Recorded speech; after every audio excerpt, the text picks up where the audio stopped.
All right, all right. Good morning, good morning. Let me get myself over here. Myself to the stage. Oh, that's in the way, isn't it? Hello, let's get rid of that. Let's hide that. Let's see. Hide. Okay, we don't want that. Hang on a minute. All right, I think I'm trying to do something else here.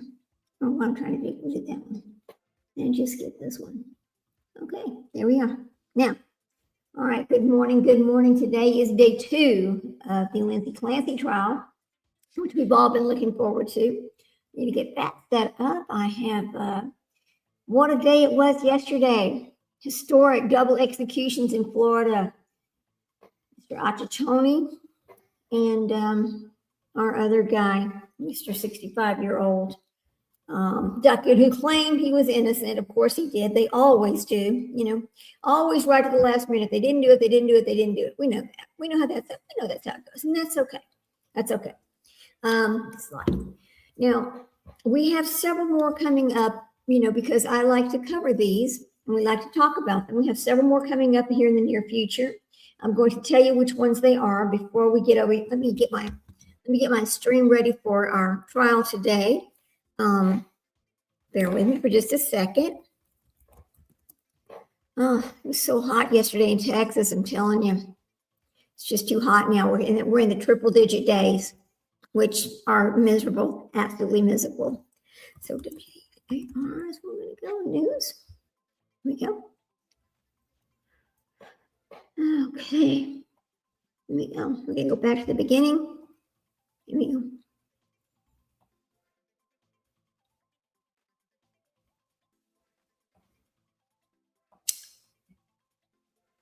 I'm going to start right here where they started talking, because I'm starting a little bit later than they did, and that's okay.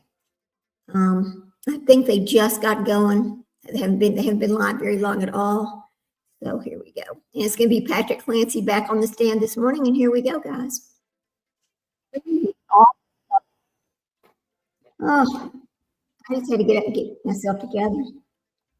He's continuing his testimony today, and this is credit to WJAR News 10. So there we go. Here we go.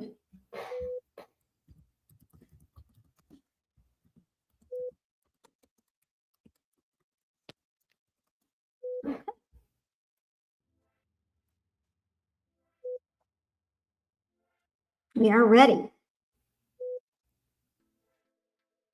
Now, as you will see, they have kind of already started, but I wanted to have a little bit of delay because, again, for fair use. We are using a feed that is being used by many different people, and I want to just remain within the terms of contract for YouTube. We don't want to have any strikes on our account, especially since we are kind of getting to where we can kind of get monetized pretty soon because we are so far on our watch hours, which I'm so excited about. But anyway, thank you everyone for coming in. We appreciate you. Here we go. I think you're having a little sidebar first thing this morning. It will be a long day. I hope you have your sack lunch, your drink, your coffee.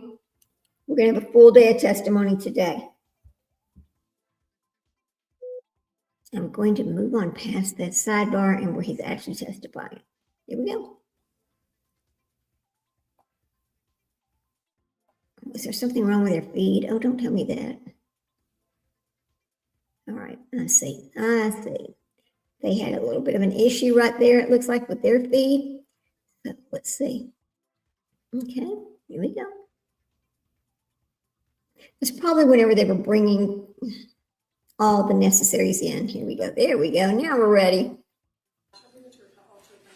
And it's a little low, so I'm going to turn it up.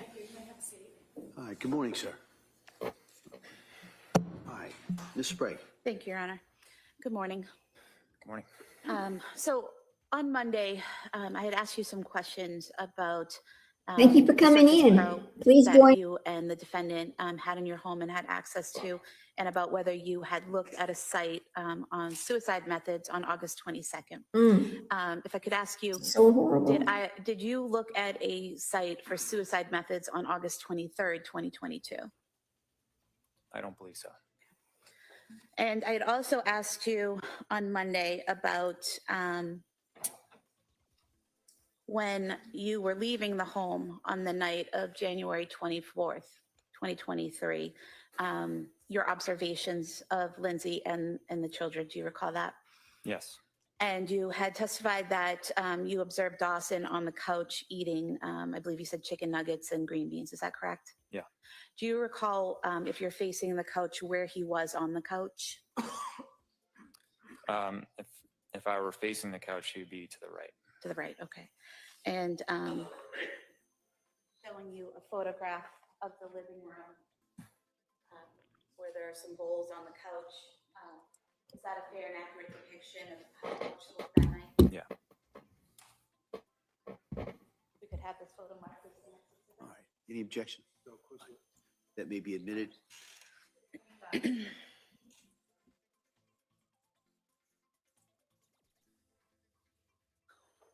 Now,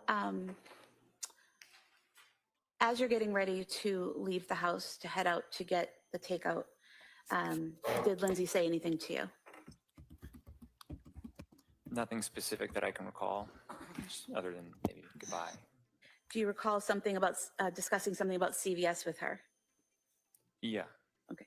And what did she say about CVS? She wanted me to pick up some stool softener for Cora.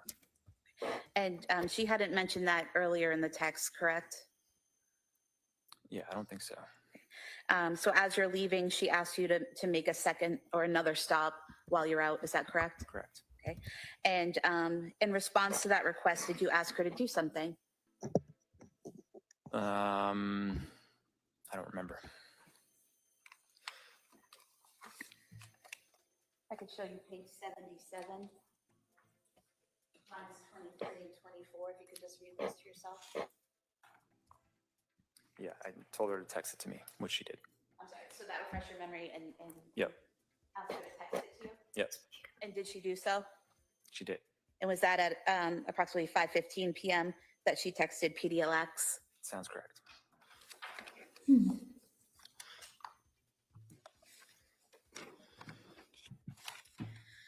So your two stops then that night were going to be CVS and the 3V restaurant, correct? Yes. Where did you go first? CVS. And do you remember the route that you took to get there? Yeah, I went out our driveway, took a right on Winter Street, and then took a left on the main road and went to CVS.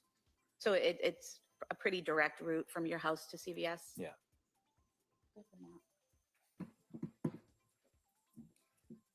just going to have you look at the screen, if you would, to a map.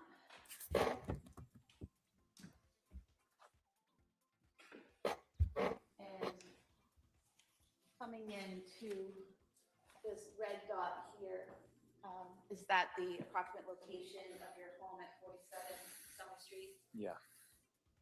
And then looking at this pink dot here next to Big Y, is that where the CVS is located?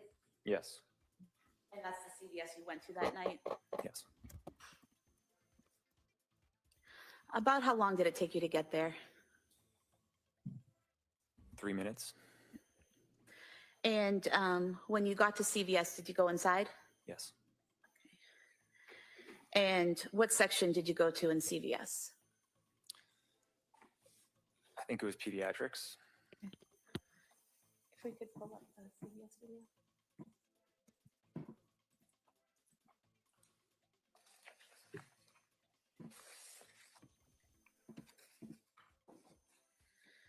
I'm going to ask you to look at the video here.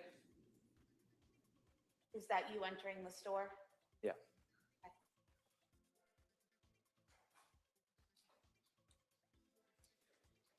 And that section you head to on the right, is that the pediatric medication section? Yeah. Okay.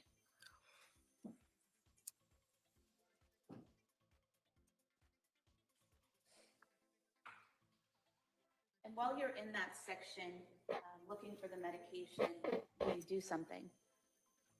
I called Lindsay And why did you call Lindsay? because what we were looking for wasn't there. The shelves are pretty empty. It was still during COVID. It was, I'm sorry, what? It was during COVID, so Okay, so, and was that call at about approximately 5:33 p.m.? yeah. Okay. And then, did she answer the call? Yes. She entered when you called her? Actually, I think she didn't at first. She called back. Okay. And did you receive a call back from her about a minute later at 5:34 p.m.? Yeah, that's correct. Okay. And can you describe that phone call for us? It was very brief. I just said, I think there was a generic brand, and I said, is this one okay? And she said, yeah, that's fine. And what was her demeanor during the call? She's pretty quiet. It sounded like she was busy. I remember hanging up thinking she's probably in the middle of giving baths or something like that. So it sounded to you like she was in the middle of something? Yeah. Were you able to understand her when she spoke to you? Yeah. And did she seem to understand what you were saying? Yes. And she didn't seem to have any trouble recalling why you were at CVS or what you were looking for? That's correct.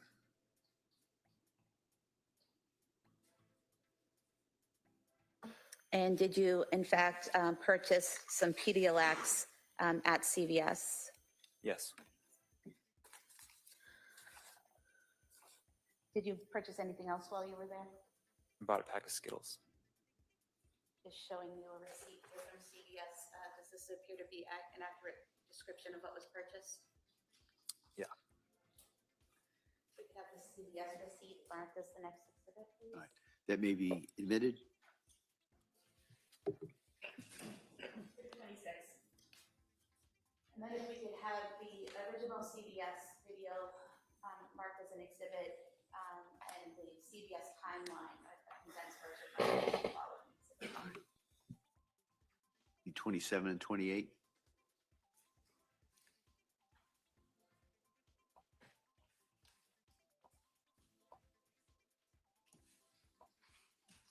We have the original mark is 27 and the timeline is 28, please.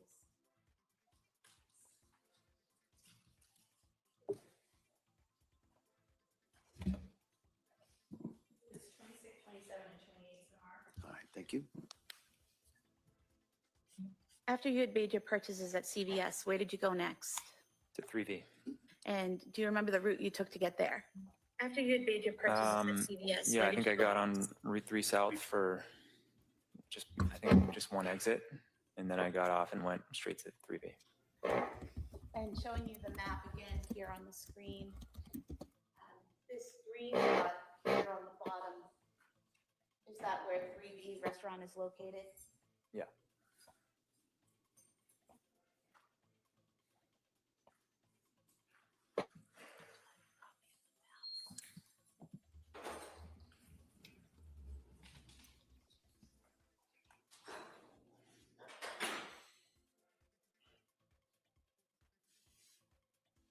Your Honor, I'd move to submit a copy, a digital copy of the map. We have it on the computer. I can make a hard copy. That may be admitted. We can use empty case as a marker.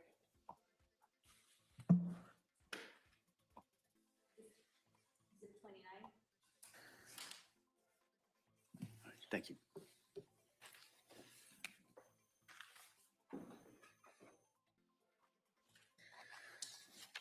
We could pull up the 3V video, please.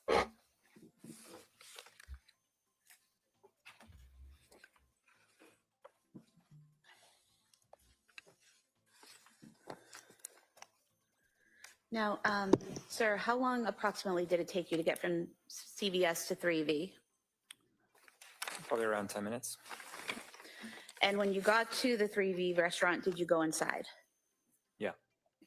I'm just going to ask you to watch the video on the screen.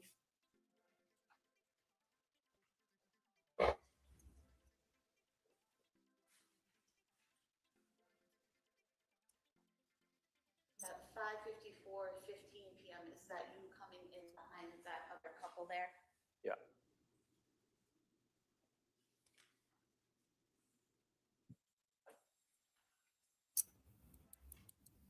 And what are you doing at that point when you're looking at the bags? I think I was looking for the bag with my name on it.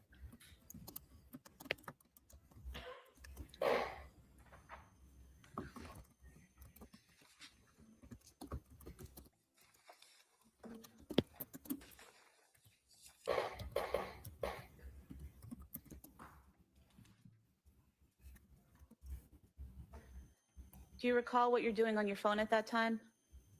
I don't. It could be work related, could be anything.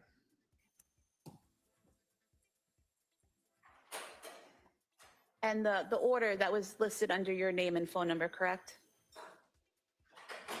I think Lindsay ordered it. Right, but do you recall whose name it was under when you picked it up? I don't recall specifically, but it could have been mine.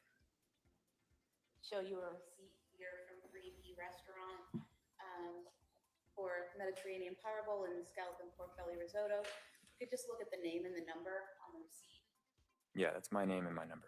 So that's your phone number? Yep. Okay. So although the defendant called in the order, your name and phone number were given and were given accurately, is that correct? Correct. If we could have the 3V video marked as the next exhibit. That may be admitted.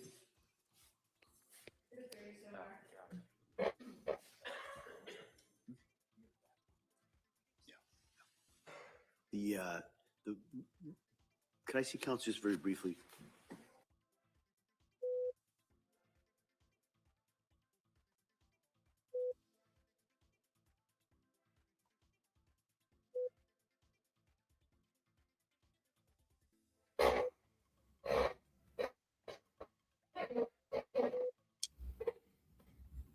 And lots of questions here. He seems to be extremely bothered by the questions being asked. And now we're finding that not only was this phoned in, but she only ordered 2 items. Now, she said she didn't take anything out to cook. Could they get takeout? To me, that seems like the whole family's getting takeout. Yet she only orders 2 items. Then she says, after he leaves, remember, there was a voice in my head telling me this is my last chance, my last chance. And so she goes and does that. Now, if the takeout was for the whole family because she didn't take anything out, I can see that, this could be true. But because she only ordered 2 items, it sounds like something, risotto and something else. For one person, it sounds like, not the whole family, that there's a little premeditation here. That's all I'm going to say about it. I think have the receipt marked as the next exhibit. All right. And subject to the court's order, that may be admitted. Sir, after picking up the order at 3V, where did you go next? Home. And do you recall the route you took home? Okay, trigger warning, guys. This is fixing to Probably be the hard. same route, one exit on the highway, and then went home. Do you recall approximately how long it took you to get home? I would guess 10 to 12 minutes.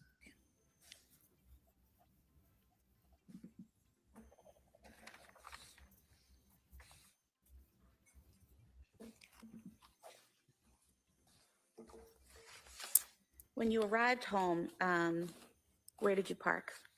In the driveway. What type of car did you drive then? A Chevy Silverado. And was that a white pickup truck? Yeah. What kind of car did Lindsay drive then? It was a Kia SUV. And once you parked there, were both vehicles now in the driveway? Yeah.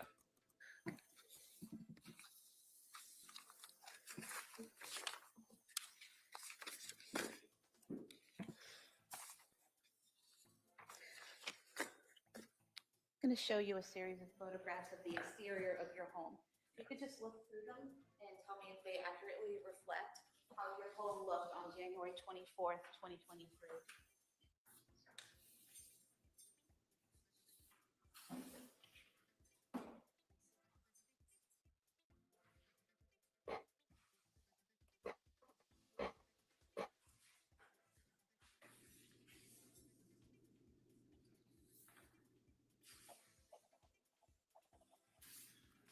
Yeah, these are accurate.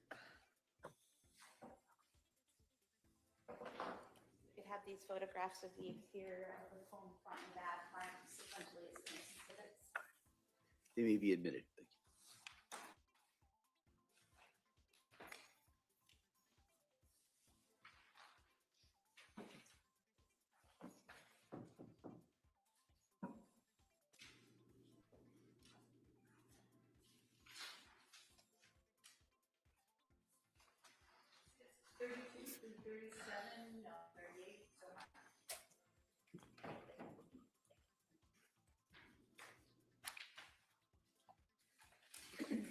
Sir, showing you what's been marked as Exhibit 32. Is this the front of your house with the main door? Yes. And then showing you what's been marked as Exhibit 33. Where is this in relation to that main front door? It's to the right. And here where the light is that a secondary entrance at the front of the house? Yes. And for the record, that's to the left of the garage. Yeah. Showing you Exhibit 34. Can you tell us what portion of the house this is? It's to the left of the front door. So if I'm facing the front door, it's to the left. There's a fence there, is that correct? And Exhibit 35, is that more of that same fence on the left? Yes. And then showing you Exhibit 36, is this looking at your backyard from that left side area where the fence is? Yeah. And then Exhibit 37, can you tell us what we're seeing here? This is the back of the house and the window where Lindsay jumped out. And Exhibit 38, is that a more direct view of that back of the house? Yeah. And so the window you referenced about Lindsay, is it this upper right top window? Yeah. And what is behind that window? Our bedroom. And the window to the left there in the middle, what room is that window in? That's the upstairs bathroom. And then the top window on the far left, what room is that for? That was Dawson's bedroom. Austin's. And then directly below the top right window, so the bottom far right window, what room is that window for? The living room. And then again, the middle window on the bottom level. Downstairs bathroom. And then that window on the far left there, is that the kitchen? Yeah. And on the far left of the photo where the sliding glass doors are, where does that lead into? There's like a room off of the kitchen where there's a kitchen table.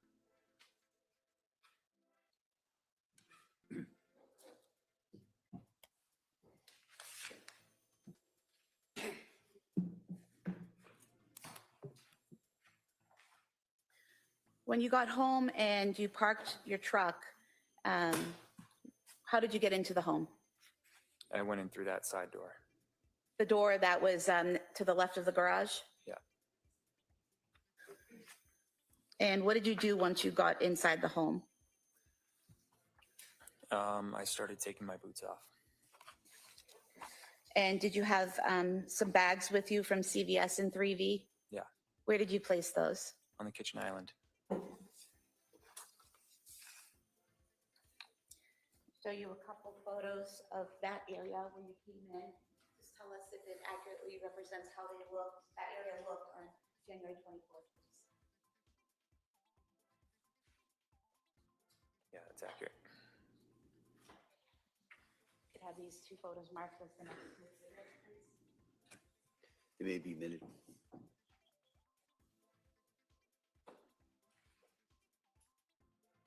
Exhibits 39 and 40. So we're showing you what's been marked as exhibit 39. Can you tell us where the sliding glass doors are in this photograph? They're to the left of the kitchen table. So we have here the kitchen table, and kind of in the center of the photograph, is that correct? Yeah. And so these are the sliding glass doors? Yeah. And where's the door that you came through? To the right after the kitchen table. Right here, next to the curtain? Yeah. And the door, when you're looking at the photo straight ahead, this door to the left of the mirror or the photo there, where does that lead? The garage. And then showing you exhibit 40.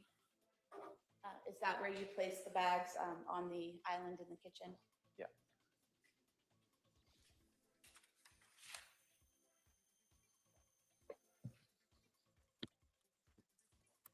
When you came into the house and you were taking off your boots and putting things down, was there anything you noticed? Yeah, the house was really quiet. Is that unusual? Yeah. And when you realized it was really quiet, what did you do? I called out. And who did you call out to? Okay, you Everyone. can't do that stuff. Did anyone answer? No. Okay. After you called out and no one answered, what did you do next? I think I don't know the order, but I called down in the basement and no one answered. And then I called Lindsay to see if she was home because I looked out and I couldn't see her car, but it's because it was dark and her car's black. Okay, so when you say you called down to the basement, when you approached the basement door, do you remember if it was open or shut? It was shut. So did you open it and yell down? Yeah, And there was no response? correct. And That had to be scary. is that a fair and accurate depiction of the stairway down to the basement level? Yeah. We can have this marked as the next exhibit, please. That may be admitted.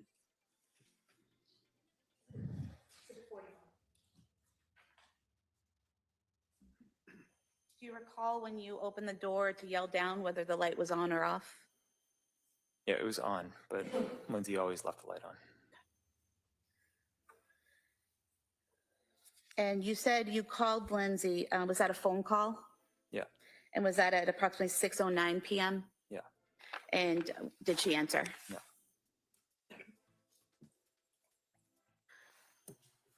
After calling down the stairs to the basement, did you leave the door open or did you close it? I don't remember. Okay. I would think I closed it because I always try to keep it closed. I'm not sure. Okay.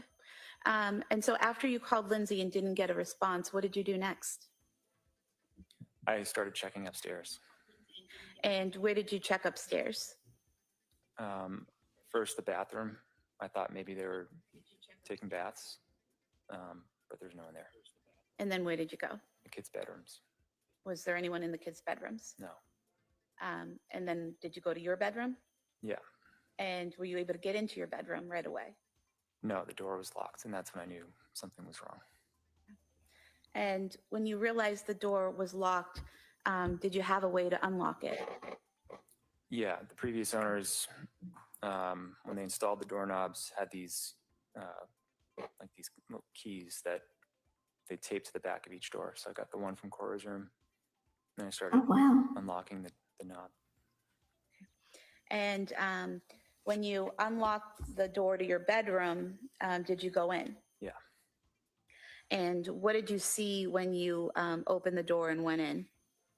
I just saw blood everywhere, and the window is open.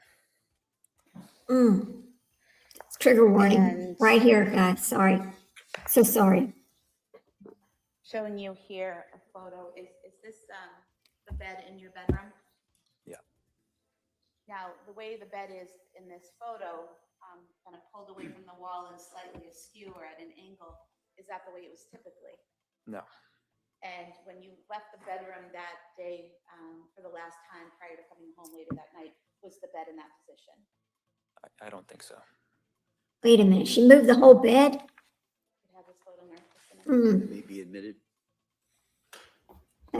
That's wild. Completely wild.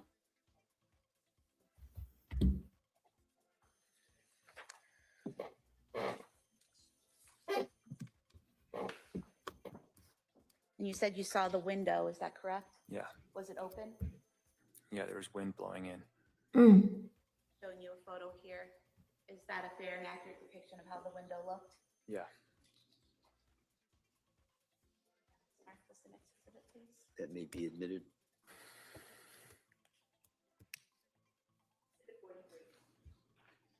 Did you walk into the room and over to the window? No, How far into the room did you get? probably 1 or 2 steps, and then I immediately turned around and went outside. And the blood that you saw, where was that located in the room? It was everywhere. It was, Oh, it looked like it was sprayed almost with like a hose. And there was a huge puddle in the middle of the room, and it was sprayed all over pretty much every surface. so sad. I remember it was on the doorknob. Okay. Showing you 3 photos. Okay, trigger warning in case they show these photos. They showed them on Monday. And is that a fair and accurate depiction of how the room looked on January 24th, 2023?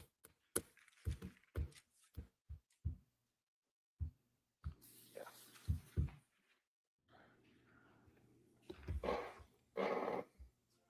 We could have these 3 photos marked as the next exhibits. They may be admitted.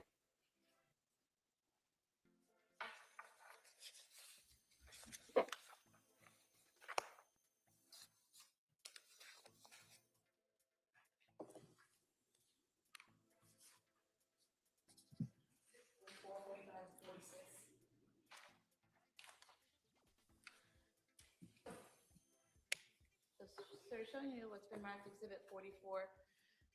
Is this the entrance to the room, looking into the room? Yeah. And then exhibit 45, is this mirror to the right of that bureau we were just looking at? Yeah. And this area right here, is this the blood you were referring to? Yeah, that's some of the blood. And then in exhibit 46, is that getting closer to the window? Yeah. And is that more of the blood that you were talking about? Yeah.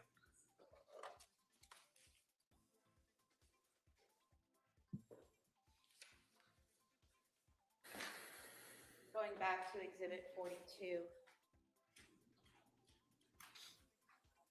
There's no blood on the walls or on the bedding, correct? On those walls and the bedding, correct.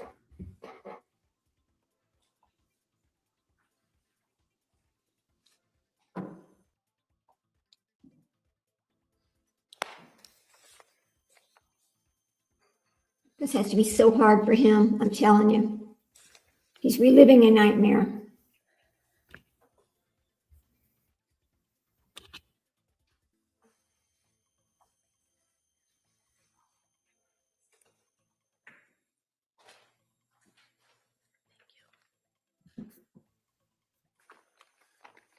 Sir, were you aware that the defendant's phone was found on the bed in the bedroom that night? No.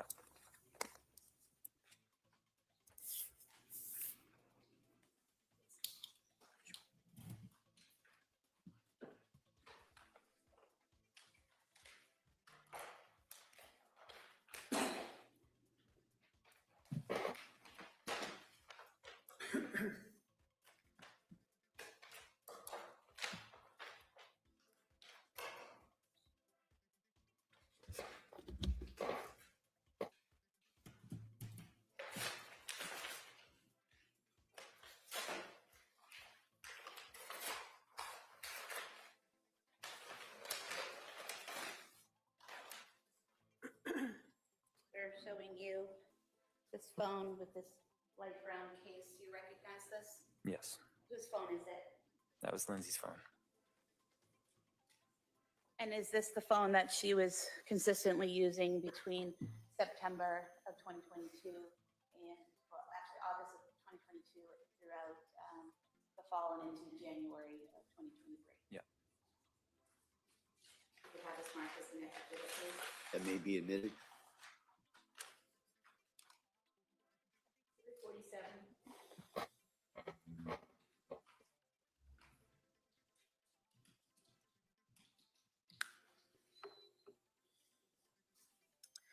Sir, after making the observations in the bedroom, what did you do next?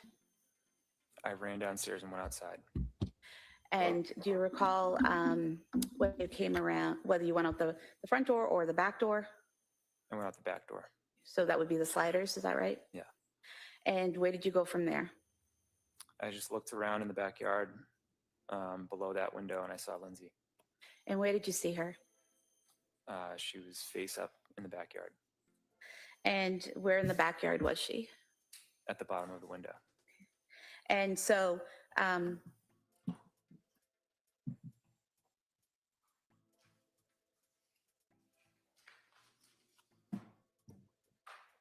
at exhibit 38,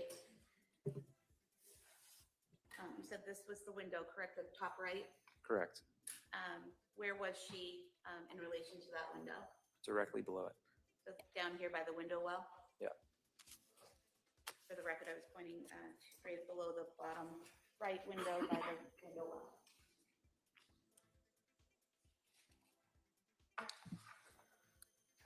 I'll show you a photo of that window you were referring to. Is this the exterior view of that window to your bedroom that night? Yeah. We could have this marked as the next exhibit, please. That may be admitted.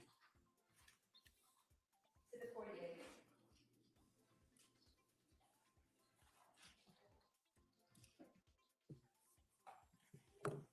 Showing you exhibit 48. So the window's open, correct? Yes. And the screen for the window is up, correct? Yeah. At any point in time that night or afterwards, did you notice that the screen was cut or broken in any way? I didn't notice that, no.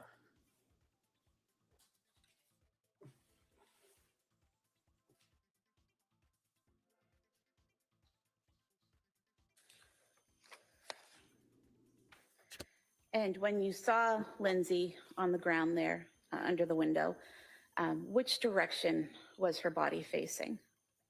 Her head was closer to the house. Her feet were away from the house. And did you go to her? Yeah. And did you observe any injuries? Yes. And what did you see? She had deep cuts on her wrists, and she had a red line across her neck. I wasn't sure what it was at first, but she cut her neck. And do you recall that these wounds weren't actively bleeding at the time? I later learned that I said that on the 911 call. And when you observed these wounds, is it correct that the 911 operator asked you or instructed you to apply pressure if needed? I don't recall the whole call, but I believe that's probably true. Okay. And you didn't at the time feel the need to apply pressure to any of those wounds, correct? Correct. Did you say anything to Lindsay when you found her in that state? Yeah, I said, what happened? And what was her response? She said I tried to kill myself. Did you ask her anything else? I said, where are the kids? And what was her response? She said they're in the basement. And at that time, she Trigger didn't warning tell right you, here, guys. So that sorry. they needed So help, or sorry. they were in danger, or they were injured, correct? Correct. Mm. And so you mentioned talking to someone on 911. At what point did you call 911? I don't know the exact time, but it took a few minutes because my phone was switching between Wi-Fi and 911. So I almost just started calling out for the neighbors, but eventually it went through. Okay. So you had some difficulty connecting, but eventually you connected to the 911 operator? Yeah. Okay. And did you stay on the phone with them while they were sending people to respond? Yeah. Okay.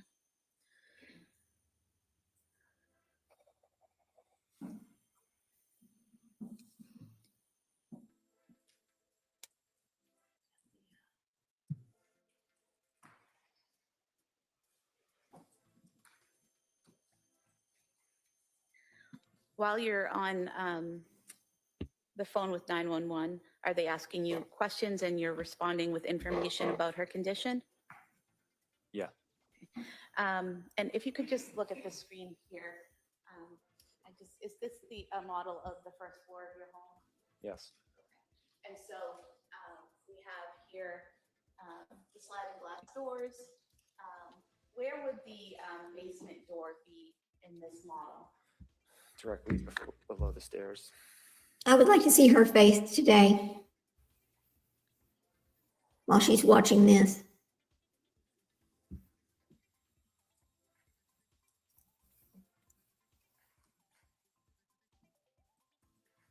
So now that it's flipped around, is this the door to the basement right here?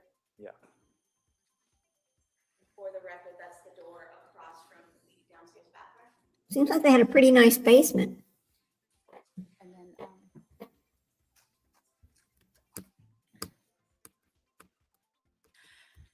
And then how long approximately, and I know you weren't looking at your watch or anything like that, but can you estimate for us how long it took for first responders to arrive? 4 or 5 minutes. Okay. And during that time, are you continuing to try to talk to Lindsay? Yeah. Is she responding? She was in and out of consciousness. Okay. Was she breathing on her own? I believe so. Okay. And your communication to the 911, and are they giving you, advice on how to deal with the situation as it progresses? Yeah. Okay. Once emergency personnel arrive, what do you do? I immediately got up and ran to the basement. Okay. And do you still have the phone on you? You're still on the 911 call? Yeah, I didn't realize it at the time, but I did. Okay. And have you look at this model here on the screen? Is this a fair and accurate depiction of the setup of your basement? Yeah. Okay. If you can just describe the rooms for us, what the purpose of each room was. So the room in the back left was my office. The room with the black rubber mat is the gym. And then there's the living room to the right of that.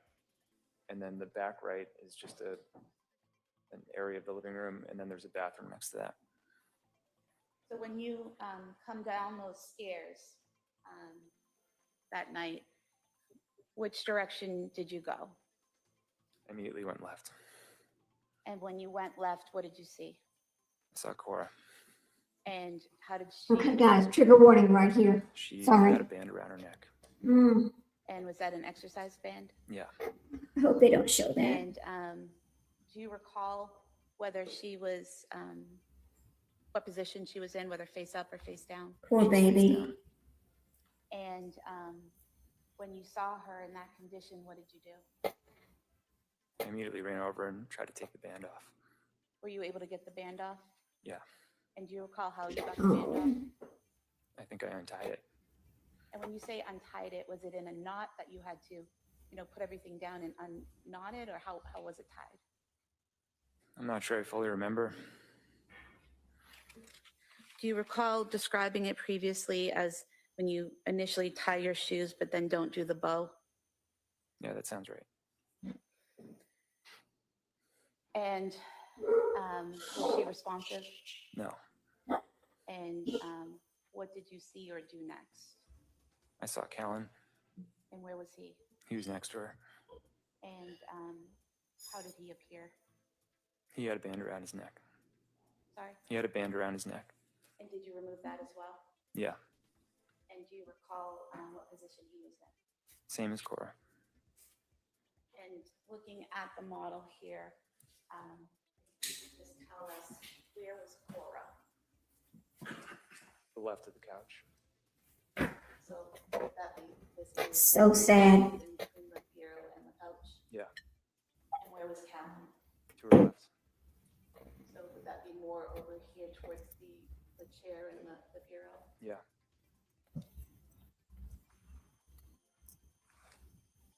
After you removed the band from Callan's neck, what did you do next? I tried to find Dawson.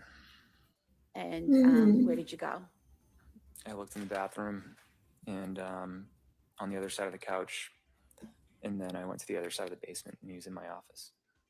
Oh, God. And when you saw Dawson, what condition was he in? I knew he was gone. Oh, And did he also have a band around his neck? Yeah, And did you remove that band? yeah. And looking at the office here, where was he located within the office? Just to the left of the door when you went in. Just in this area here, right inside the door? Yeah.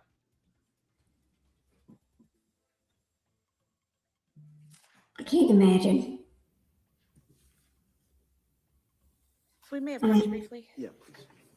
I don't know how he's sitting there so calmly. I would be bawling my eyes out. I would not be able to look at her. I would be so hurt, so angry, still wondering how the hell could you do this to your own children? Sick or not sick, these are your children. Your body made them. How could you do this?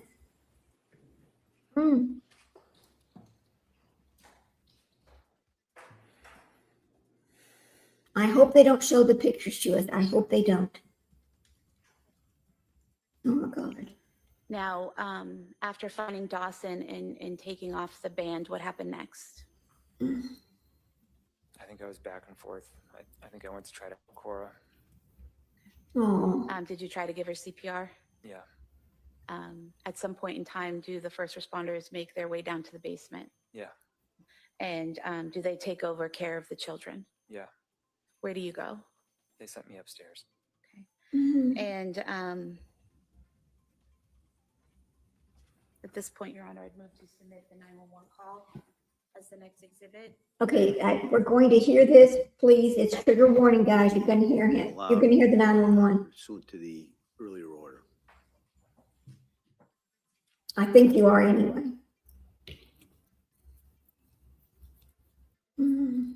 He's so, bless his heart, really. And I mean that the nice way, not the Southern way.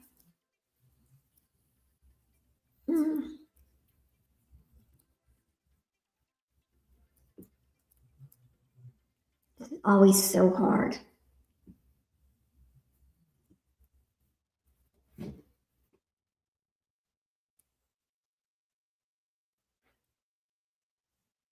When you're in trial and you're Dawson responsible, Callan removed from the home and taken to a hospital. Yeah, Was that Beth Israel Deaconess in Plymouth? yeah, Did you also go to that location? yeah. And at the hospital, were you able to see your children? Yeah, And was Callan then transported to Children's Hospital? yeah.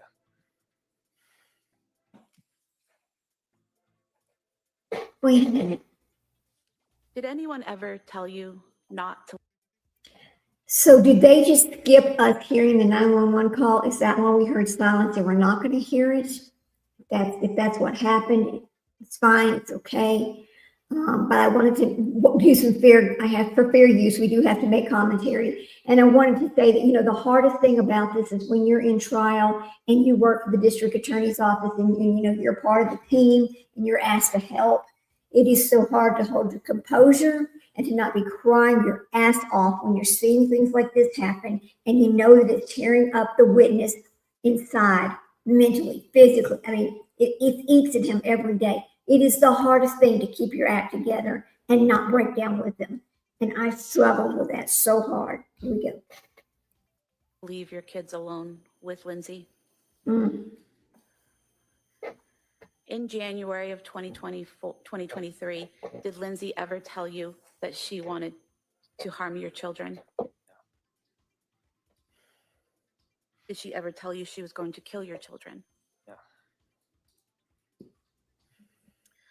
Did you receive, I was breathing very heavily. a few days after this happened, did you receive a phone call from the defendant while she was at Brigham and Women's Hospital? I think it was like a week or so after, yeah. And what did the defendant say at that time about what had happened with the children? She didn't talk about our kids. She talked about what she went through. Okay. And what did she say about what she went through? She said she heard a man's voice telling her that if she didn't Wait a come minute. out, she would lose her chance. The thing about a psychosis is when you're in a psychosis, you don't know you're in a psychosis. So having her remember this is very odd to me, but maybe there's a medical explanation for it. I don't know, but we'll keep going.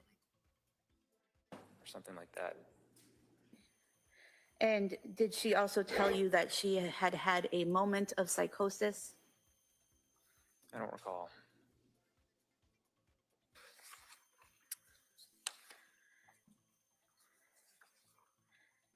Did she mention the children at all during that call?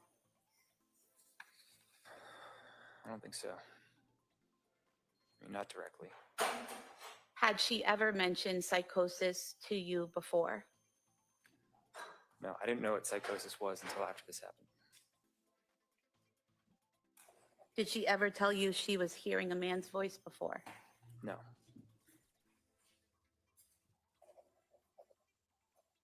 If I may have a moment, Your Honor. Sure.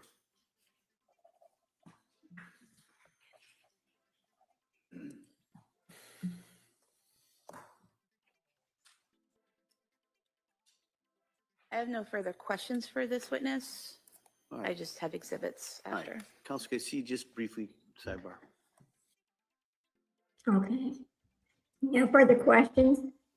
I really find it odd that she called him from the hospital a week later and just started explaining about her, not even asking him anything about the babies. Well, I mean, somebody had to lay them to rest. I mean, there's so many different things that happen in situations like this, and she only talks about herself. I'm very concerned about that. Very concerned. It almost seems like it's not real, right? Yeah. Okay. Okay, thanks. Oh, wait a minute.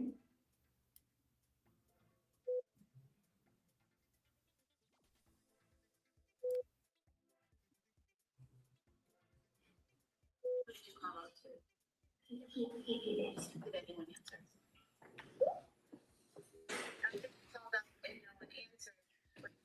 The witness could be All right. excused. So you can be excused, subject to recall at a later point today. Thank you, sir.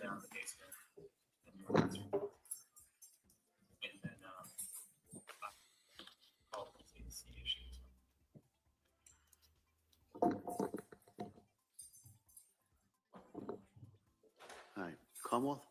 Your Honor, at this point, I would move to submit some evidence. First,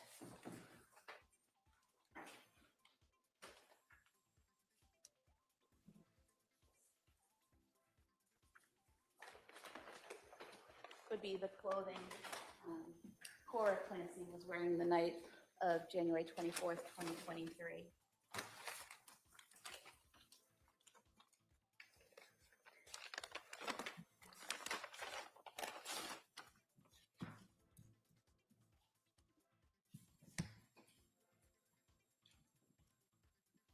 First, the pajama pants.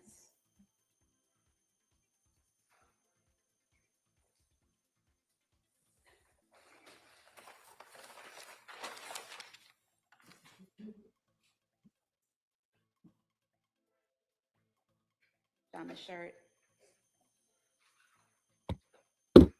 Trigger warning, baby. Sorry. This is going to be hard to watch. Evidence.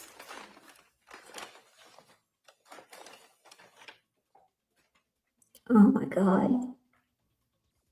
A little house And coat. pink robe. A little pink robe for a child. These babies were ready for bed. We could have these marked as one exhibit. They may be admitted. She's not looking. Look at her. I'm not going to look at that. She knows what she did. Thank you. And then Dawson's clothing.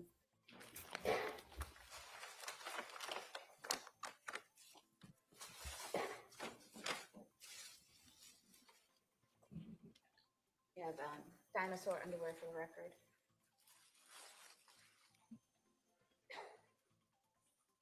And a gray t-shirt or shirt, long sleeve shirt.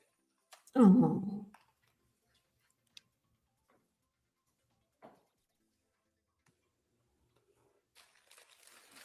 Have this as the next exhibit, please. That may be admitted.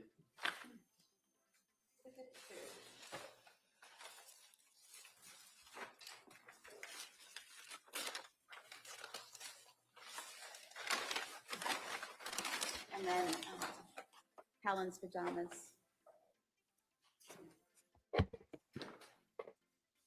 Oh my God. I might cry. I'm so sorry. As the next exhibit, please. That may be admitted.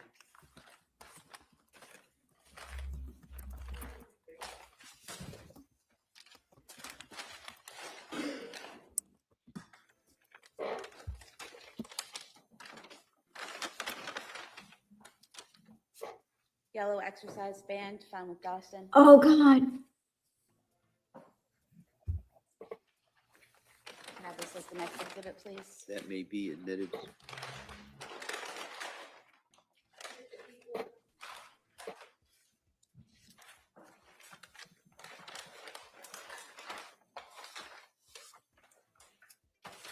Oh my God.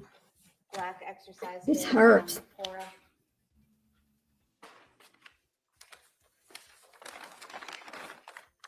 Have this as the next exhibit, please.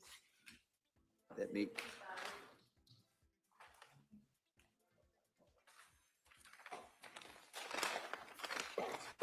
And then the blue exercise band found with Alan.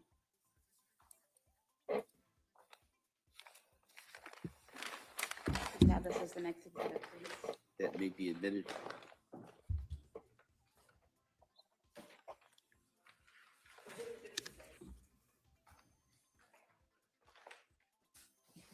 Your Honor, we would ask that the 911 call be played.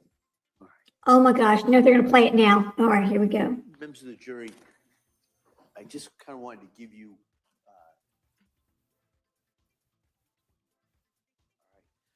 sometimes in a trial, evidence that is introduced that produces in jurors an emotional response. For example, it's understandable to feel sympathy and empathy when you hear or see certain evidence. And so, but as jurors who have taken an oath to follow the law, I'm instructing you that the law says you must separate any emotional reaction on your part from the informational value and weight of the evidence. You must not be influenced in any way by the unpleasant nature of some of the evidence, including testimony, including exhibits. And so you must find the facts in this case based only on the evidence. And so you can't find facts or base your decision on sympathy, anger, passion, or prejudice or pity for or against either side. Rather, your verdict must be based solely on the evidence that is introduced in this case, and my instructions and any other limiting instructions. And I'll go into that, but I just kind of wanted to remind you of that as we go through this. All right, at this point, we're going to play the exhibit, which is, I believe, the 911 call. Is that correct? Yes, Your Honor. All right. I want to remind everyone that there is a order entered by the court regarding this matter. It's not to be recorded. It's not to be broadcast, and it's not to be reproduced in any way, subject to any sanctions that would go along with the violation of that court order. So I just kind of Okay, so remind I don't know how, that order applies to the media and applies to the public. So I just kind of wanted to remind everybody in regards to that. So with that, yeah. Well, I'm not sure how this is going to work because we are on a live feed. The media is in the courtroom. I don't know if they're just going to stop it and then restart after the fact. So if there is a blank area, it is because they have been told by the courts that they cannot broadcast what they're about to hear. The jurors are about to hear the call. So just a little warning about that if we have a blank spot all of a sudden. Here we go, guys. Commonwealth.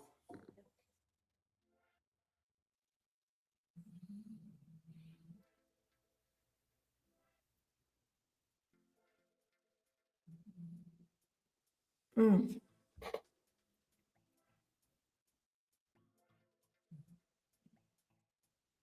They may be playing it now, I'm not sure.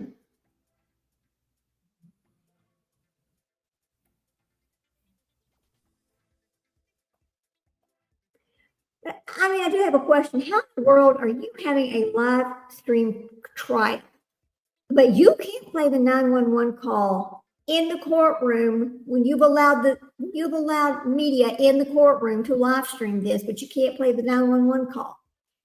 How does this make any sense at all? Are you telling me this 911 call was never released to the public ever? That no other YouTube or whatever channel has ever had a 911 call? Because I don't believe that, but I'm going to check on it. Here we go.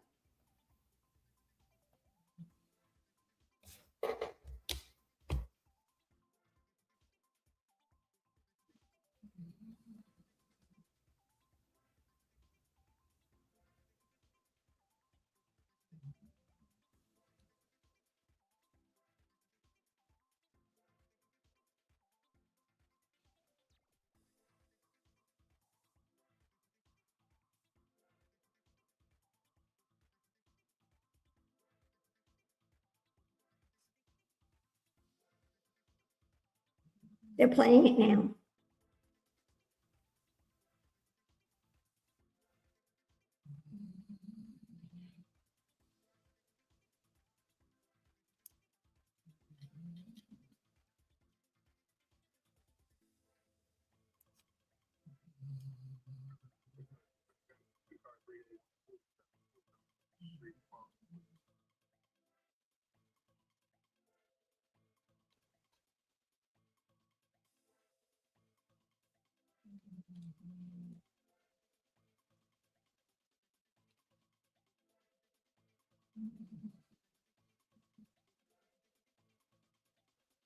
I find this very odd, actually, because somebody on YouTube has portions of this call that is out. I found it on YouTube. So this is odd, and I don't know why they're doing this. You know, she really did. They're basically going to decide whether she was sane or insane in this trial. That is what it's actually about. It's not really about her guilt, which this is the same kind of a trial that Letitia Stout had. Whether she was sane at the time that she took the lives of these children or insane at the time that she took the lives of these children. Now, I did a poll on day one, and I want to do a poll as the days go on. We're going to do a poll maybe at the end of the week to see if anybody changed their mind on whether they thought she was sane or insane at the time of this incident. If any of your thoughts have changed in the week of the evidence that we've heard so far. So be prepared for that on Friday, if they have court on Friday.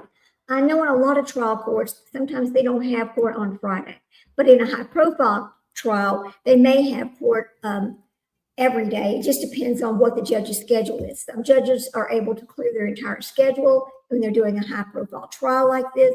Some judges say, well, we have to work, other things in while we're doing this trial because the world around me still goes on, whether I'm doing Lindsay Clancy or I'm doing the guy that got drunk on Friday night. A judge is a judge. Anyway, here we go. I think they're almost done with it. It's hard to sit in silence, isn't it? Maybe I should play a little music while we're waiting, but I don't know. Let me see. I don't know how long the 911 call is. I just know that we are not allowed to hear it at this time.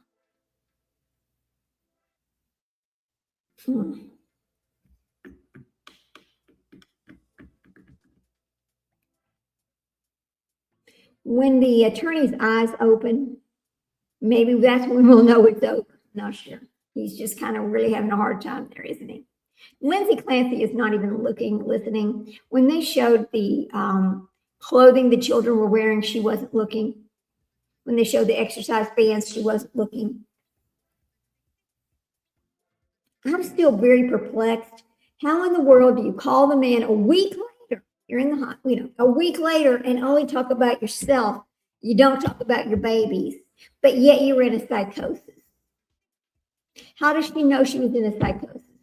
But remember back to day one when they talked about the pills that she had and how in some bottles there were 6 pills missing, in some bottles there were 3 pills missing. She wasn't even taking the medicine. How in the world did she take so much of it? She was over medicated to the point that she was having hallucinations. She wasn't. Something is so wrong with this picture, I'm telling you. I'm just, right now, we're at 9:35 in the morning, maybe 2 hours into testimony today, and I'm still here at the point saying, oh, look at her. She's going to break down. I bet they're going to have to stop court and take her. I'm glad we get to see this part anyway.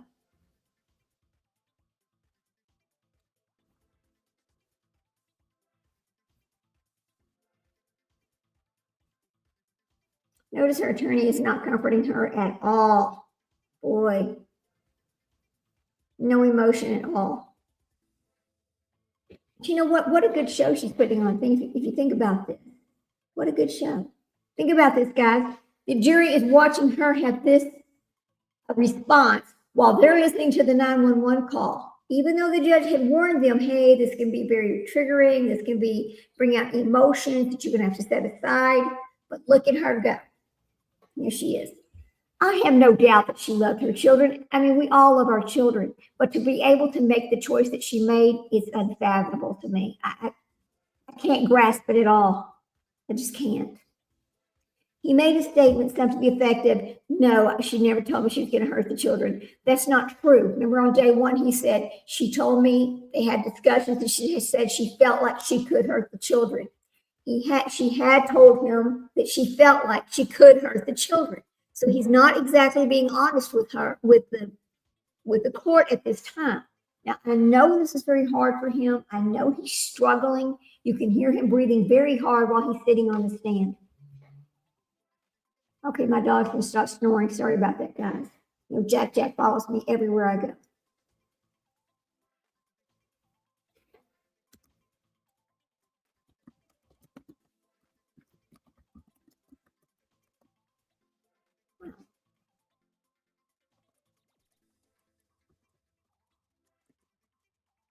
I'm surprised he hasn't objected yet to stop this. Okay, notice what's fixing to happen here. She is really, okay, I guess I'm going to break. Close your notebooks, place them on the chairs.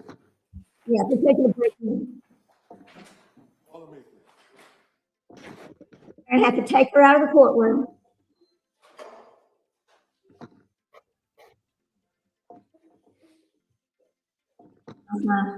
This is very disrupting.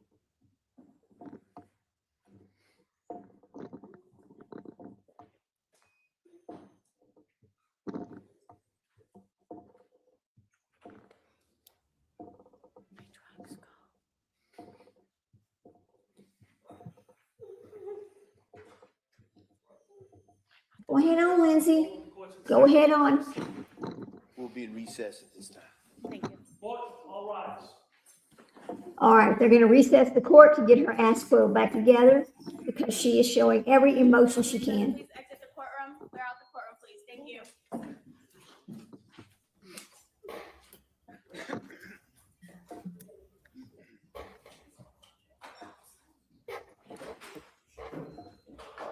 I don't know how long this is going to take, but I'm going to say they're going to give at least a 10 or 15 minute break here. But what else, what else would you expect? You got to think about this. They are playing the 911 call. They're showing the pictures of the clothes. They're showing the clothes the children were wearing. They're showing the exercise bands that she used.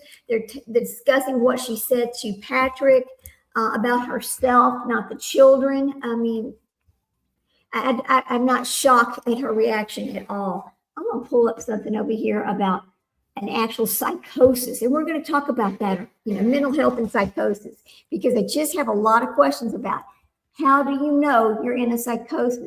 Would you know? Let's see what it says. All right, guys. Understanding psychosis. All right.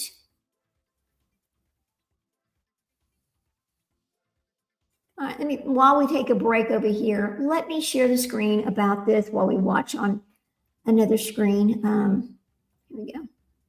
All right. We'll be right back to it. I just want to talk about this for a second. All right. Now, while they're on their break, there are certain things people tend to picture when they think of well, that's Parkinson's disease. I didn't say Parkinson's, stupid. Oh my goodness. Let me go back and figure this one out. Understanding a psychosis. Let's see. Psychosis quiz. Email. Let's take the quiz here. We're going to take the little quiz. Wow. No, I don't think I should play that because I don't want to get a copyright strike. So we'll just look at this. Sorry, guys. So would you know if you're in a psychosis? Is that something you know? Okay. Well, we're going to say, do people in a psychosis know they're in a psychosis? Here we go. So do you know when you are, we're going to say when you are actively in a psychosis?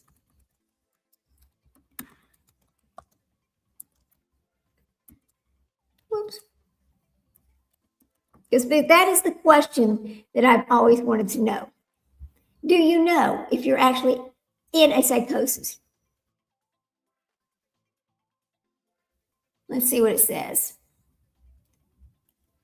To recognize when you are actively in a psychosis, consider these signs. Altered perceptions. You may experience hallucinations such as seeing or hearing things that aren't there. Disorganized thinking. Your thoughts may become fragmented, making it hard to communicate clearly. Delusions. You might hold strong beliefs that are not based in reality, such as a paranoia of grandiosity.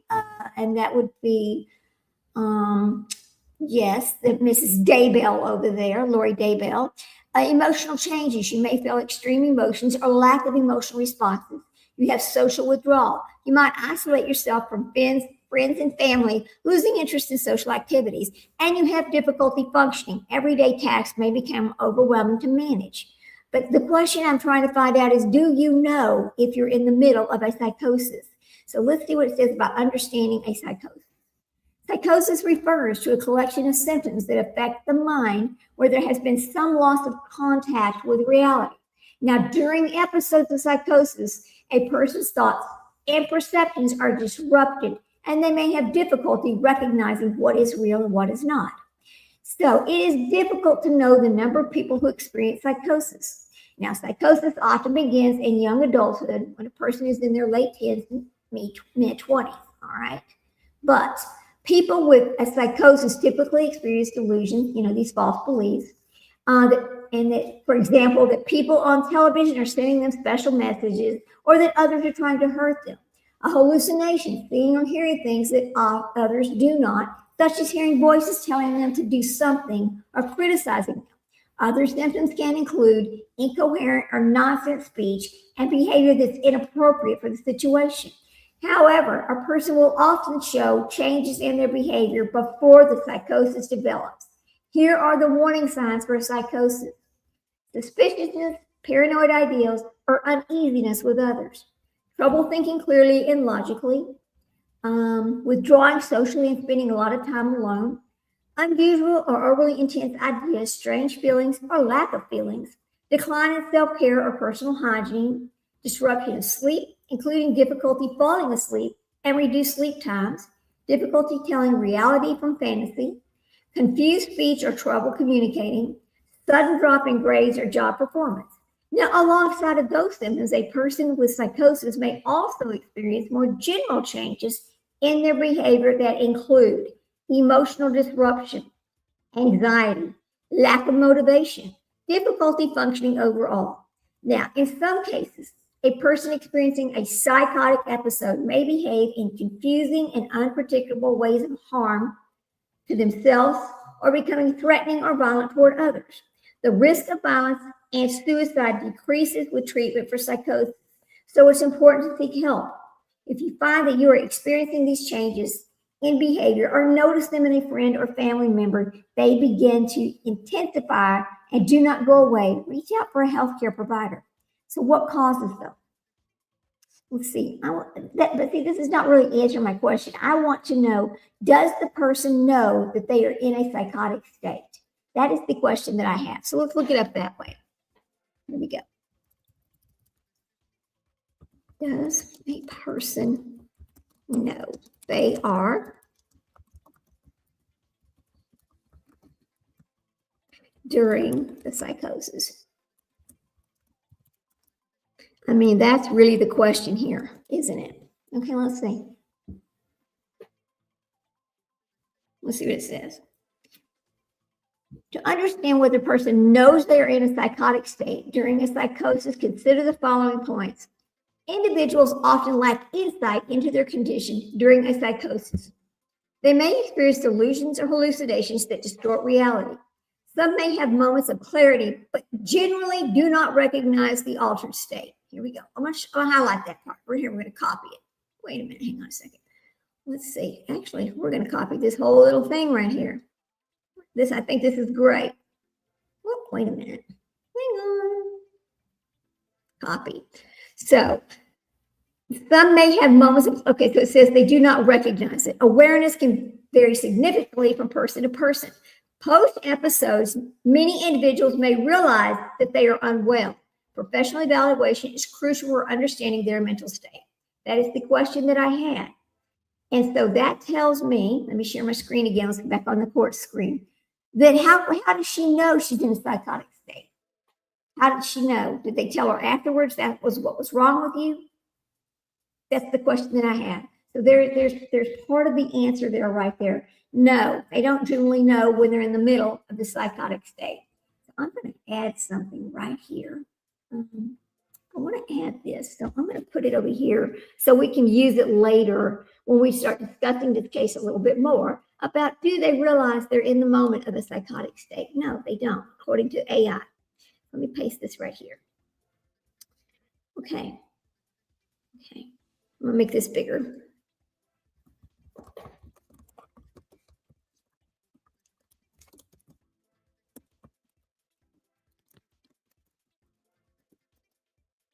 During an episode. That's really the question I've had the whole time, is did they know? So this tells me no, they don't know. So how does she know so much? I mean, how is she telling this to her husband? I don't know. Let me fix this. Oops, sorry. All right. Make that bigger. We're going to highlight that. We're going to make it bold. We're going to make it underlined. We're going to make it red. Okay. I'm going to save this. Let's see. Okay.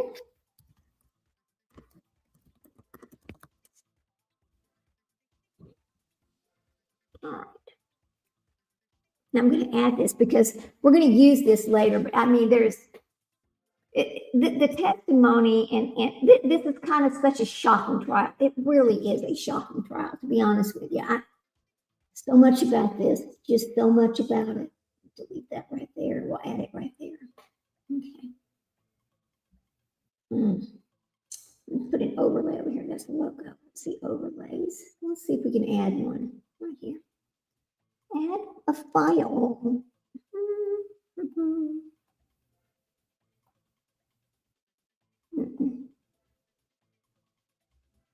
Let's see if we can add this over here. Let's see. Okay, I'll have to do it from over here. Let's see, add a file. Let's see if I can do it from Word or do I have to do it from right there? If I need to go exactly to Word. Desktop. Here we go. Let's add it.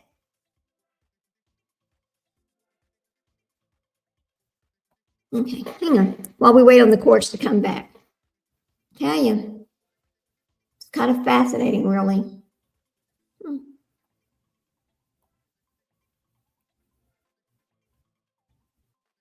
Okay, let me see if I can pull it up over here. Come on now. I don't know why it doesn't want to come up. Okay.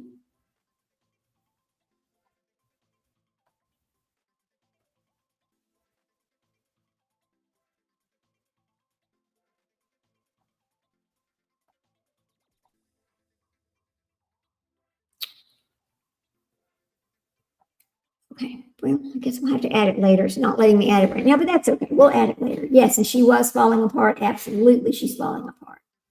I mean, I guess I'd be falling apart too if you stop and think about it.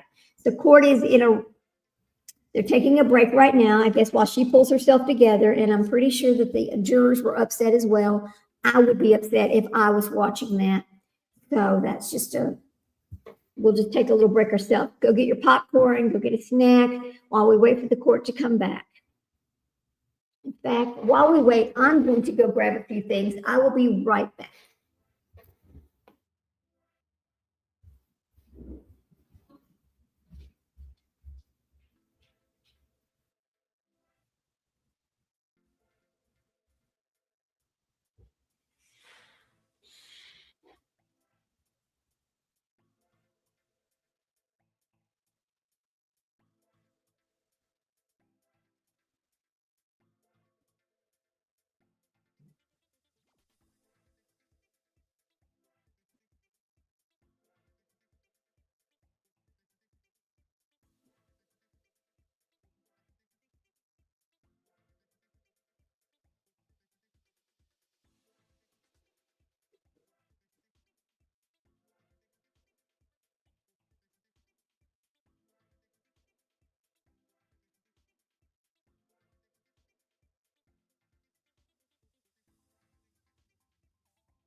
Guess we'll talk about some other things today.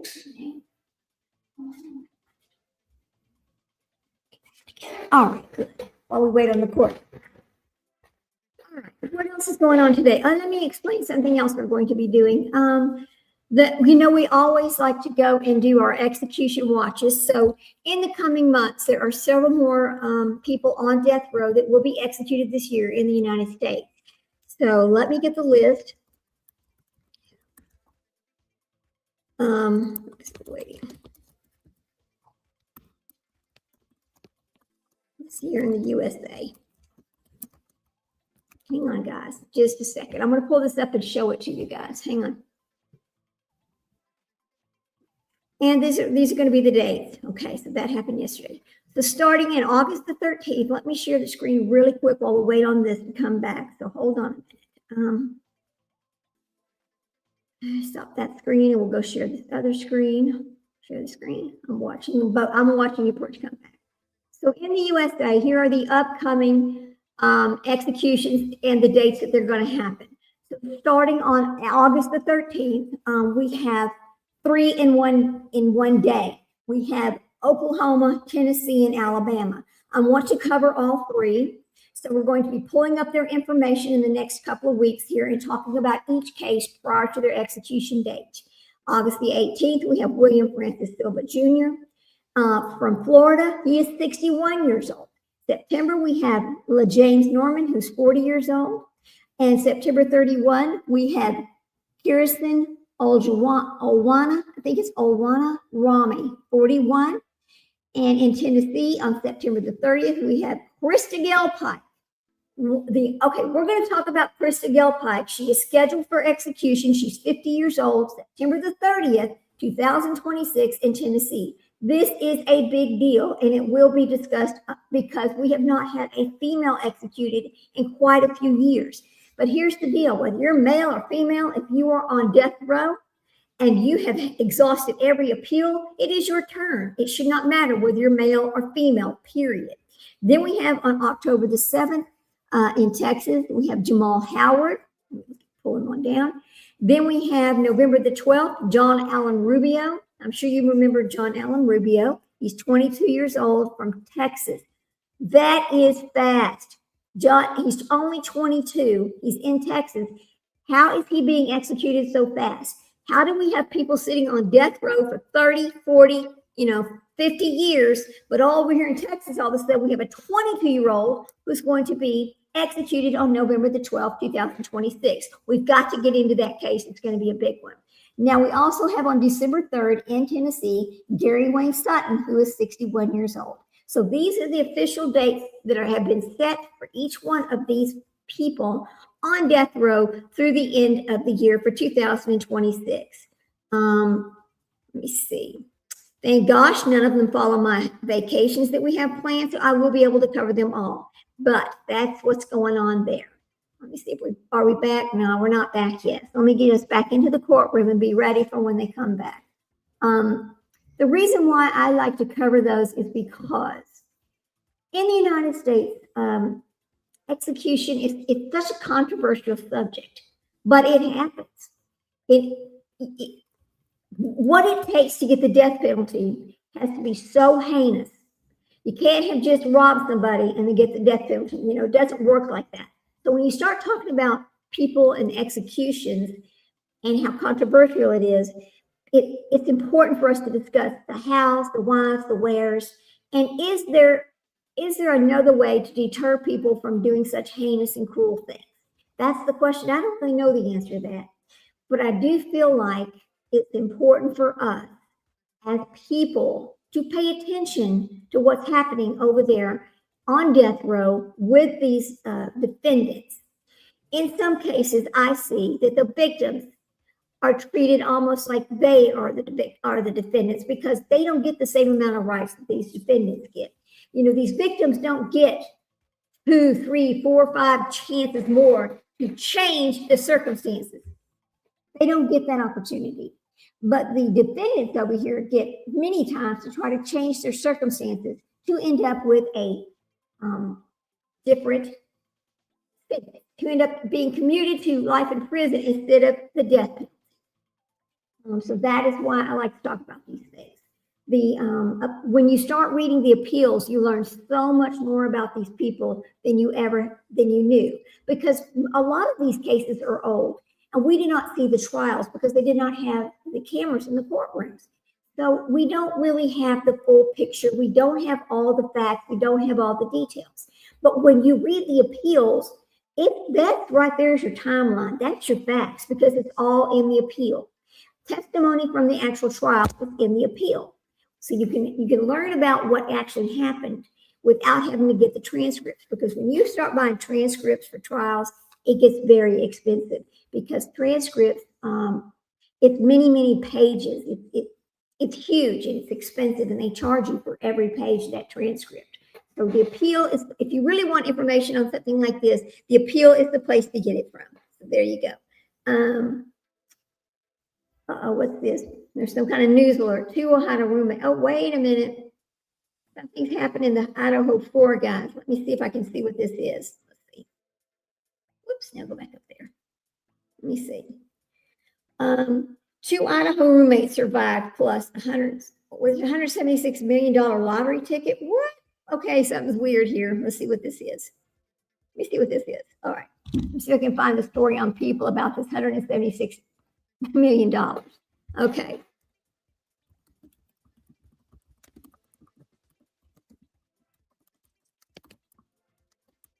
If this happened in Idaho, I don't know what it is, but we're going to find out really fast.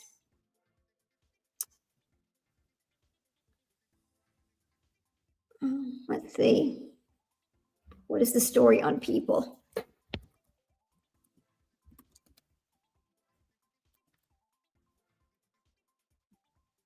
Let's see if I can find that information. I'm still waiting to see when they come back into court.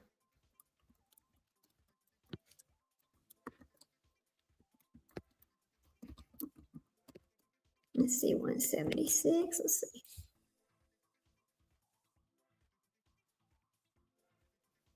It's a story that came out today about something that happened where 2 people had won this money in Idaho. Oh, here's an interesting thing. Illinois man wins the same lottery game twice in a 15-year period. $1.3 million. How about that? Let's see. Let's see. Anything else? I don't see why it's talking about that. I don't know what's going on with that. This was like in the past day. The story came out just not too long ago. Okay. All right. Let me check. So I'm going to come over here and see if they have started back yet. Because remember, we're a few minutes behind because I was trying to make sure we don't have copyright issues. So let me try to speed us up to see if they've come back yet. Let me see. Nope, not yet. All right, we're still waiting for them to come back into court. I don't see anything yet. All right, looks like they have not come back yet. We're still on a break. I'm sure they're having a hard time getting her back together. I hope she doesn't pull one of these stunts where all of a sudden she can't be in the courtroom anymore, so she has to be just listening someplace else because it's too hard for her. See, because she can't keep herself together. And I'm sure it is hard. You took the lives of your children with exercise bands and you jumped out the window trying to claim you were going to kill yourself. Under psychosis. Okay, Lindsay Clancy. Okay. Yeah, she's falling apart. I'm sure this is tough on her. Let me see if I can find any other really good stories that's going on right now to talk about. Let's see. What's in People magazine this morning? I'm just going to pull up People magazine and we'll talk for a minute. Shania Twain. Let's see. Body cam footage shows Tony Romo being arrested for alleged OWI and refusing a breathalyzer. Uh-oh. This was 3 hours ago. Big football star Tony Romo. All right. Jared Leto accused of criminal sexual conduct by 4 women, including one who claimed she had underage sex with him. Uh-oh, he's in big trouble. What else? Let's see. 2 Idaho roommates survived Brian Kober's fatal attack. Here's where they are now. Let's talk about them. Bethany Funk and Dylan Mortison hid in their rooms the night that Brian Koberger killed 4 of their friends.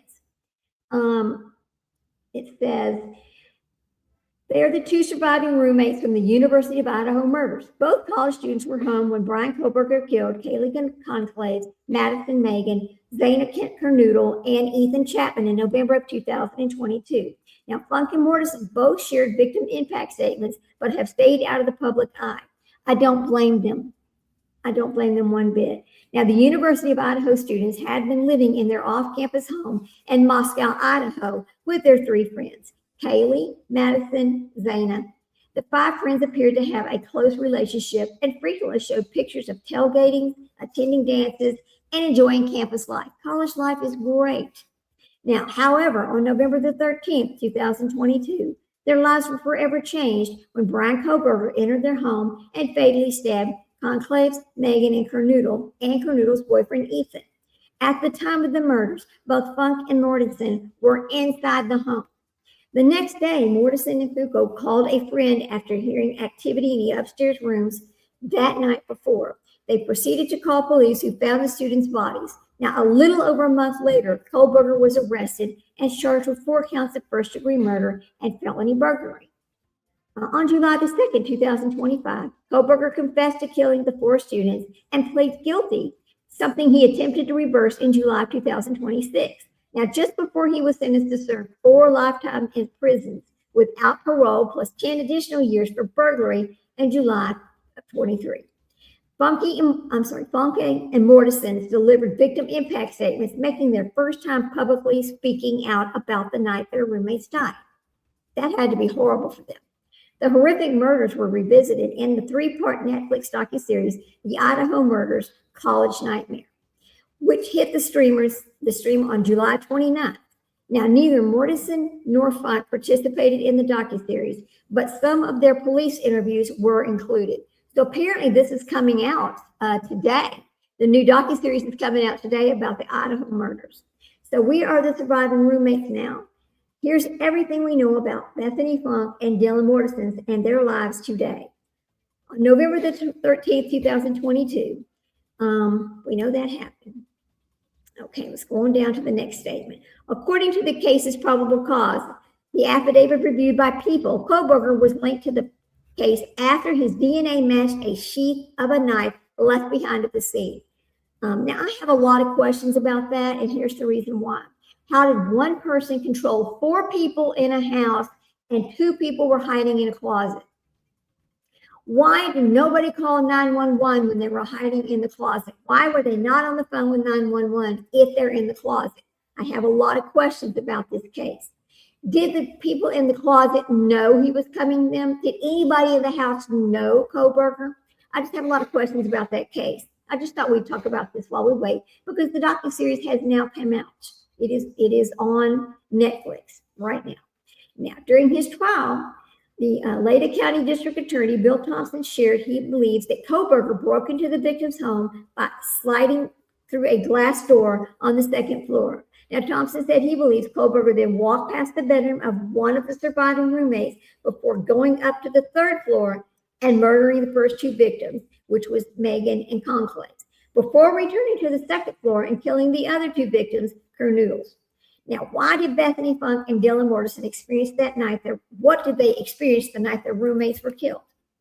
In James Patterson's and Vicki Ward's book, The Idaho 4, An American Tragedy, Prime Video's One Night in Idaho, and the college murder of the Netflix docuseries, The Idaho Murders: College Nightmare, new details emerged about what happened inside that house the night the 4 students were killed. What new? I don't understand what new details could emerge, but I guess it's possible. This is their way of asking you to go watch it. If you want to know, you're going to have to go watch the docuseries or read the books. That's what I see here, including what Funke and Mortensen saw and heard. Now, Mortensen, who was a junior at the time and living in a room off the side of the kitchen, heard someone scream in a 3-story house and swore she overheard an unrecognizable male voice saying, "It's okay, I'm going to help you," in a weird tone. Mortensen further said she heard someone say, "Someone's here," before she ran to her door and locked it. Now, amid the confusion, Mortensen called all her roommates, but when nobody was answering, she went over to her door and opened it to look out. It was then that she saw a man dressed in all black, who she may have thought was a firefighter, holding something that looked like a vacuum. They stared at each other for a moment before the perpetrator left. Why would Brian Kohlberger leave anybody alive in that home? Does that make sense to you? Because it does not make sense to me. He had already taken the lives of 4 people. What's one more, right? This brings me a question. I have questions now. I opened the door to look, and that's when I saw the guy pass by. She told police per a body cam video included in the Netflix docuseries. He looked at me, but he didn't come towards me or say anything, which was really confusing to me, and I don't understand that. I'm pretty sure he went out the side door and that I didn't know what to do. You call 911. If you hear somebody screaming in your home, you call 911. You don't sit there and hide. Mortensen returned to her room when she frantically called Funk and told her what she saw before trying to reach the other housemates. You call 911. Now, Funk tried to rationalize the situation and said that the figure dressed in black could have been one of their housemates, but Morrison assured her it was something more peculiar. Okay, you see this guy, you know you haven't seen your roommates wearing anything like that. You know he's not a firefighter, you know he's not a police officer, and you're still not calling 911? Please, everybody knows, but as soon as you see something, you call 911. No, it's like a ski mask almost. Now, Morrison wrote like he had something over his head and a little, and his mouth. It's got the little blips there. She's having a hard time saying this. She's stuttering as she's saying this. She continued, back then, I'm not kidding. I'm so freaked out. This is Funk replying, and so am I. So this is them talking to each other. As Funk explained later in court, she assumed they would go upstairs the next day and be mocked for being scaredy cats. You assumed she would go upstairs the next day and be scaredy cats, but you heard somebody screaming and you saw a stranger in the home and you did not call 911. Okay. Were they all drinking that night? Was there something else going on that night that would make them not call 911? I have questions. Now, later that night, Morrison joined Funk in her bedroom where two locked themselves in the room and spent the next 8 hours texting their roommates. You're texting people who are not answering you. You heard and screaming in your home, and you saw a man, and you still ain't called 911. Although Kohlberger was initially linked to the crime scene from DNA and cell phone pings, per the affidavit, Morrison and Funk also served as eyewitnesses that helped the prosecution team build their case. But they didn't call 911 immediately. In March of 2025, Thompson filed a motion stating that he planned to introduce Kohlberger's receipts from the purchase of a baklava, which is a type of bread, I think, just months before he became a murderer. Wait a minute. A purchase of a baklava, I guess, it's BLALCLAV. I think it's baklava, but I'm not sure. Just months before he became a murder suspect. In the filing obtained by People, Thompson explained that the black that he had purchased from Dick's Sporting Good, it was the type of a knife. Okay, this is the type of a weapon. Okay, sorry guys, it's not Jewish bread. Sorry about that. Okay. Some type of mask described by the surviving roommate that she witnessed one worn by a male in the residence in November the 13th of 2022. Of December 2022, memorial for the victims at Pastor read letters from Funk and Morrison. Now, per the footage shared by ABC News, Morrison said her life was greatly impacted by having known 4 victims, while Funk wished she could have given them one last hug. Well, you could have called 911 in the middle of this incident, and maybe, just maybe, something could have changed. I don't know.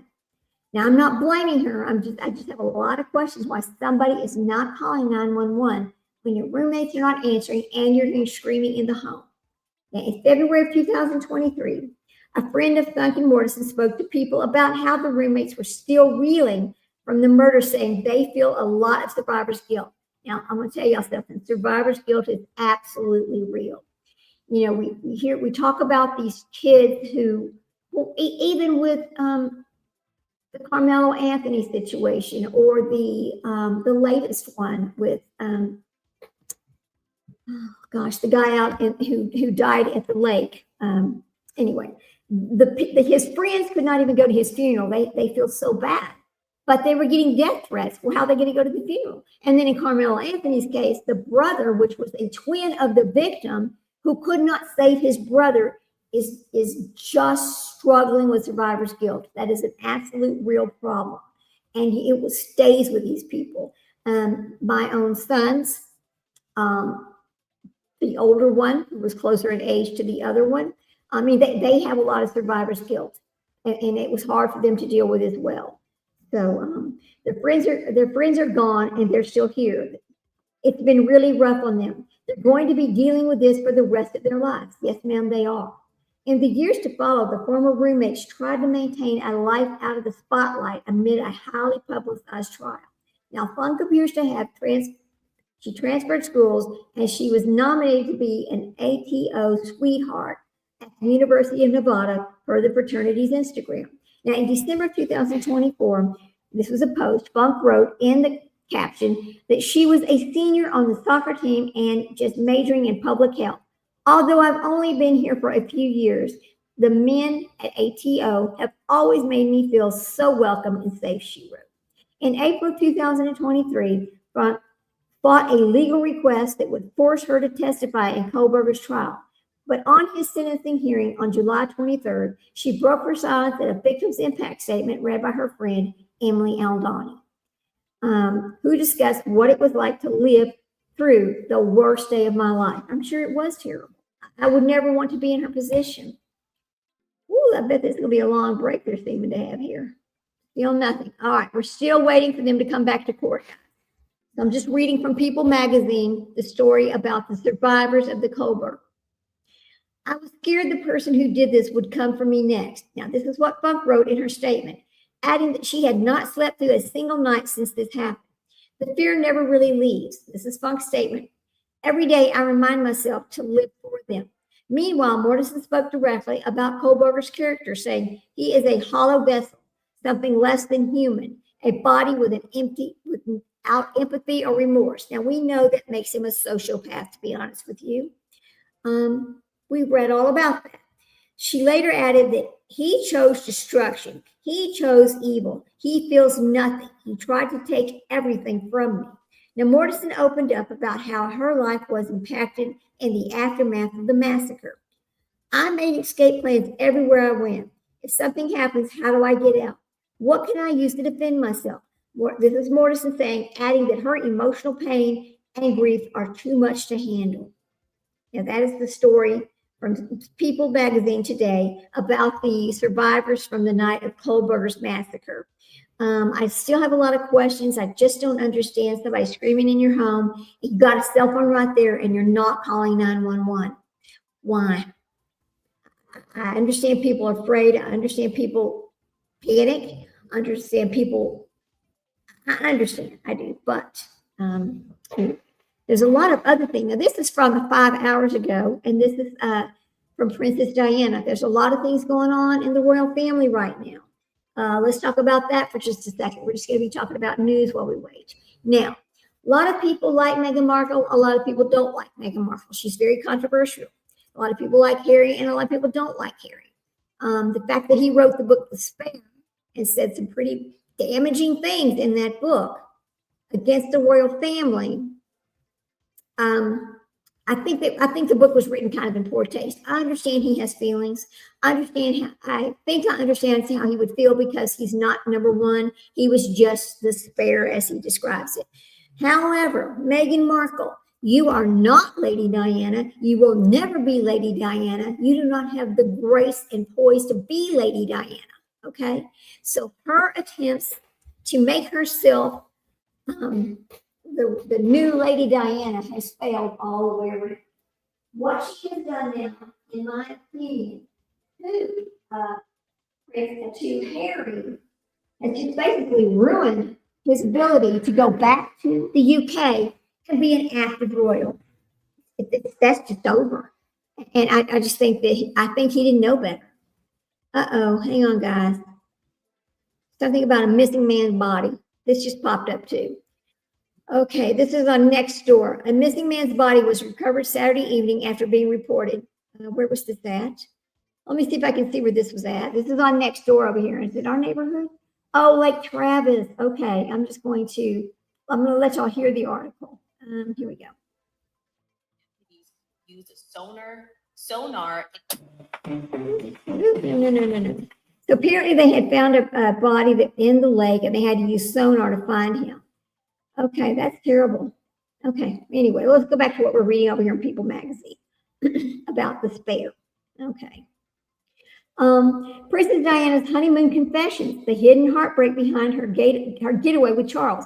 See, Charles, I feel like Charles only married Lady Diana because he needed an heir. We know Camilla was not the person to ever give him an heir. She's just basically, I call her trash. I'll be honest with you. I call Camilla trash. A newly surfaced letter written by Princess Diana during her honeymoon with Prince Charles captures optimism, but years later, she revealed a different story. A recently uncovered letter reveals that Princess Diana wrote to a school friend about having a blissful honeymoon with then Prince Charles following her 1981 royal wedding. Now, I remember watching that wedding. It was so beautiful. I was in awe. I mean, I am not from the UK. I don't know anybody over there, but there was something so captivating about that royal wedding. It was just beautiful. But she did look like a child marrying an old man to me. Now, years later, however, Diana would describe that same honeymoon as plagued by loneliness and bulimia. She always had this eating disorder.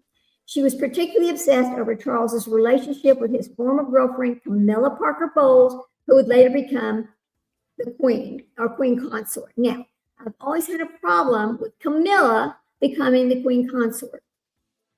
She and Charles are disgusting for what happened there. Now, 45 years ago, on July 29th of 1981, the 20-year-old Princess Diana captivated hundreds of millions as she unfurled her famous 25-foot train on the steps of St. Paul's Cathedral to many Britain's most eligible bachelor, Prince Charles, who was 32 years old. For many, it was the ultimate fairy tale. A recently uncovered letter written by Diana during the couple's honeymoon, part of an auction lot that sold for approximately $5,330 in July, seemed to reinforce that image. It's wonderful being married. I think it's safe to say that after 2 months, the new Princess of Wales wrote to a school friend. We had a blissful honeymoon with endless sun and luckily calm seas. We are now up in Scotland until the end of October, which is a big treat for us. I adore being outside all day, and I hate London. Years later, however, Diana would describe that same honeymoon very differently, one marked by loneliness, bulimia, and growing anguish over Charles's former girlfriend, Camilla Parker Bowles, who would later become the queen. Diana often gave different accounts to separate people. She says royal biographer Catherine Mayer, it's easy to imagine why she'd write to a school friend saying everything is lovely. If you bought into yourself, you'd want to believe it for as long as possible. She did want that. She wanted a beautiful marriage, but that's not what she got. She got used to bear the heirs, and that was it. But I don't think Prince Charles ever loved her. But Prince Charles also knew the queen would never allow Camilla. He would never be allowed to marry Camilla at that point. So then it says, even if you're unhappy, it might feel better to let the world know that you're blissful. People hide their feelings all the time. This is one of them. The letter was written during the honeymoon's final stop, an extended stay at Balmoral Castle, after Diana and Charles spent 12 days aboard the royal yacht Britannia. Now, during the Mediterranean cruise, Charles wrote to a friend, all I can say is that marriage is very jolly, and it's also extremely nice being together on Britannia. Now, Diana dashes about chatting up all the sailors and the cooks in the gallery, etc., while I remain hermit-like on the veranda deck. Just sunk with pure joy into one of Lauren Van Der's, he's reading a book is what he's talking about. He's enjoying the book and she's over there talking it up with everybody. So he seemed like he was happy, but I don't think he was ever happy, really. Now, Diana too appeared every bit a happy newlywed. She was only 20 and hadn't been on a yacht like that before, says Ingrid Stewart, who was the author of the upcoming Catherine and Diana. It was also exciting, asked by reporters in Balmoral about the married life. Diana smiled and said she highly recommends it. Now, behind that optimistic portrait, however, the honeymoon was proving far more complicated. In the days leading up to the wedding, Diana had already sensed that Charles's enduring attachment to Camilla after discovering a goodbye bracelet he intended to give her. Why? Why did he need to give her anything? Oh, that's right, because he didn't really love Diana that way. Now, Mayer also recounts in Divide and Rule that Charles became in the latter about the loss of a cufflink just before the pre-wedding ball at Buckingham Palace. It was just part of a step that Camilla had given him, and that was making Diana upset as well. So he loses the cufflink that he's going to wear at this pre-wedding ball that Camilla had given him, and he's upset about it. Why? Why is Camilla? Well, we know why, right? We know why. Diana later revealed to a biographer, Andrew Morton, through recordings made for his 1992 biography, that she struggled with chronic bouts of bulimia during the honeymoon and was consumed by thoughts of Camilla. That night, I dreamt of Camilla the whole time, she recalls. She also recounted that while the newlyweds compared schedules aboard the yacht, 2 photos of Camilla fell out of Charles's diary. He took pictures of that bitch on the honeymoon that he had with Diana on that yacht. That is disgusting. I'm going to tell you, that's disgusting. Then he goes, that was just another painful memory, another reminder. The cufflinks arrived on his wrist, entwined like it was the Chanel thief, but it was actually for Chanel. It was actually for Charles and Camilla. It got him one, and she knew exactly what that was, and she knew who gave him those. Yes, so what's wrong? They're a present from a friend, and boy, did we have a row. So they got into an argument about it. After the cruise ended, the couple joined them at the the couple joined the royal family at Balmoral. Now imagine having to move in with your in-laws on your honeymoon. She's a girl who lived on romantic novels. This was not what she had hoped for. She didn't want to live with them at the royal castle. She thought they were going to live by themselves. Now, the cracks that surfaced during the honeymoon would only deepen. Charles and Diana, who had met 13 times before becoming engaged, they were only together 13 times. Does this not sound like a pre-planned, like she was just set up to fail? Diana was set up to fail in this situation. How do you date somebody 13 times, then you become engaged? And in 1992, and divorced 4 years later. So they were only married for 4 years. Both acknowledged the relationships outside their marriage, including Charles's renewed romance with Camilla, who he wed in 2005. Now, looking back, Mayer sees that the honeymoon as the first clear sign that the fairy tale had never truly existed. And he is correct. It never existed. The thing that is so stinking about Charles and Diana is that they got married understanding almost nothing of each other or what they were doing to themselves. And I agree with that. I mean, she was just used because they needed somebody who could bear the airs. And there was Mrs. Spencer. Now, they're coming back, guys. They're coming back. The break is over. So here we go. Back to testimony in the Lindsay Clancy case. Day 2 of the... For the record, we return back to the matter of Commonwealth versus Lindsay Clancy. All parties are present, including the defendant. All right. Counsel, can I see your sidebar, please? Oh, boy. You got to keep her under control. He's going to tell him you can't have the outburst. Maybe, I guess. Oh, boy. So sad.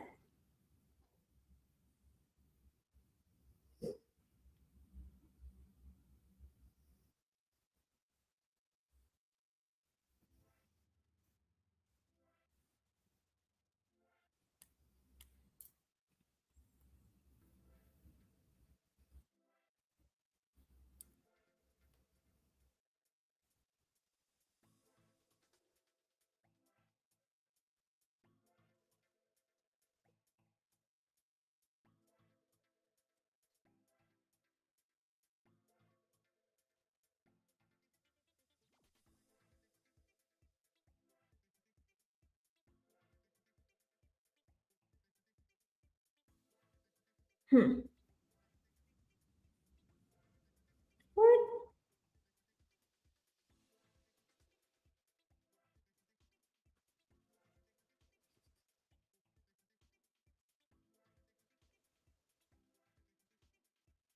All right, while we wait, I'm just reading a little snippet from something on Reddit. Somebody put, oh, everyone in St. Louis is dead, and they're not. It's just that there's a big heat. It's like a heat advisory over there. It's extremely hot right now. People up north are not used to that kind of heat. I understand that. I mean, if you don't live in the South and you've never lived in the heat, it's hard when all of a sudden one day, it seems like it's 115 outside. Yeah. We have those from the month of August, from the middle of July through the 1st of September, we have days where every day it's a triple digit day. at least in the heat index. It might not be 100 degrees, but with the heat index, it would be over 100 degrees. And it's really hard to live in that. And our AC bills becomes outrageous. But other than that, the only other bad weather we really ever have is every once in a while it gets super cold, but that's really only like January. For the rest of the time, though, it's pretty okay to live in Texas as far as the weather goes. It's not bad. It's not tropical. It's not Hawaii, but I would love to live in Hawaii. Actually, that would be so fun. Really, Hawaii is beautiful. One of the best trips we ever had was Hawaii. We went. I'll just tell you a little story while we wait. We went on the Pride of America, which is a boat. It's a cruise boat that you get on in Honolulu, and it goes to all the islands. So we went on the Pride of America when my son, he's going to be 19 next week. He's 18. Now, my son that is 18 is a sophomore at UT Austin pre-med. I think he was maybe 11 or 12 years old. We went on this cruise boat to all the islands. He will tell you that is the vacation he enjoyed the most. We went on a helicopter ride. We did all kinds of things. It was so fun. It was beautiful there, just beautiful. I would love to live in Hawaii. Absolutely. The water is just blue. I mean, it's just beautiful. This is a weird story. So we went to Alaska when I think he was 7 or 8 years old. We went to Alaska on a cruise boat, and we went on a whale watching tour. Okay. When we went to Hawaii, we went on a whale watching tour. They had traveled down over to Hawaii, because they traveled between Hawaii and Alaska. It was so unique. It's just so pretty. The whales were, and I have some really great pictures of the whales.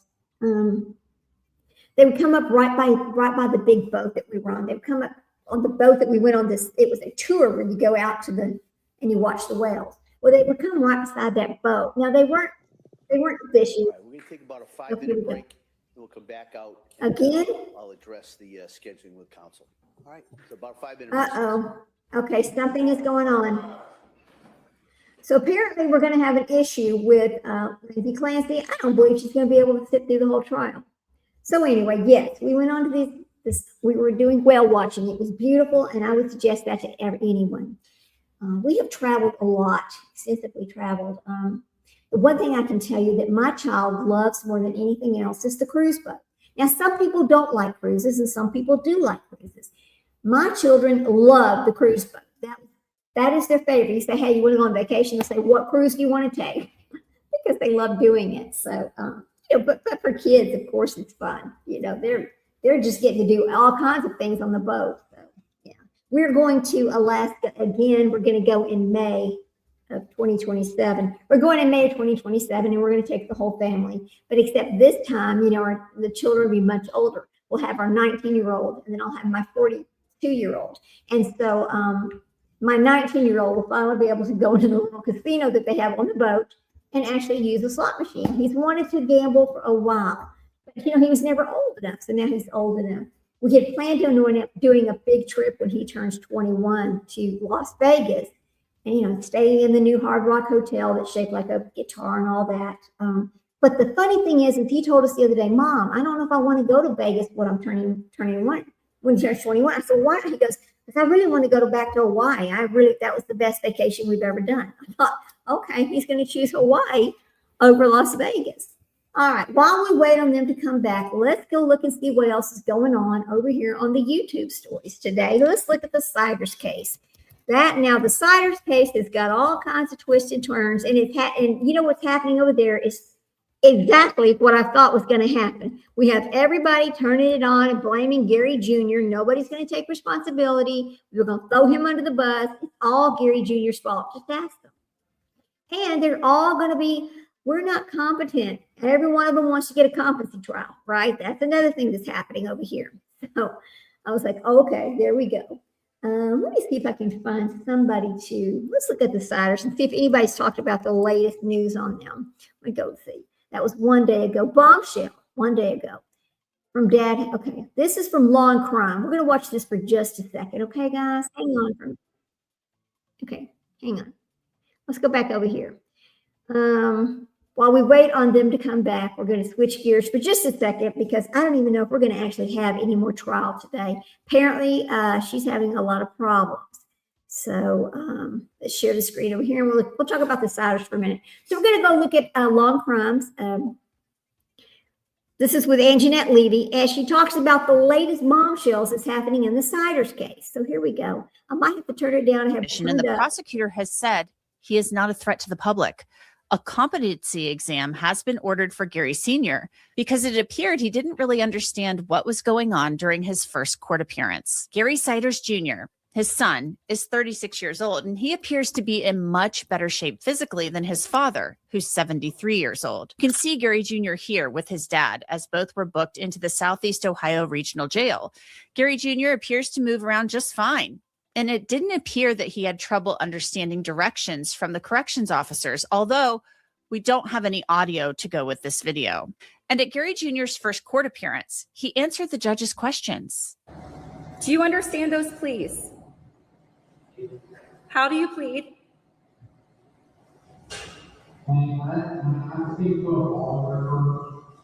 Yes.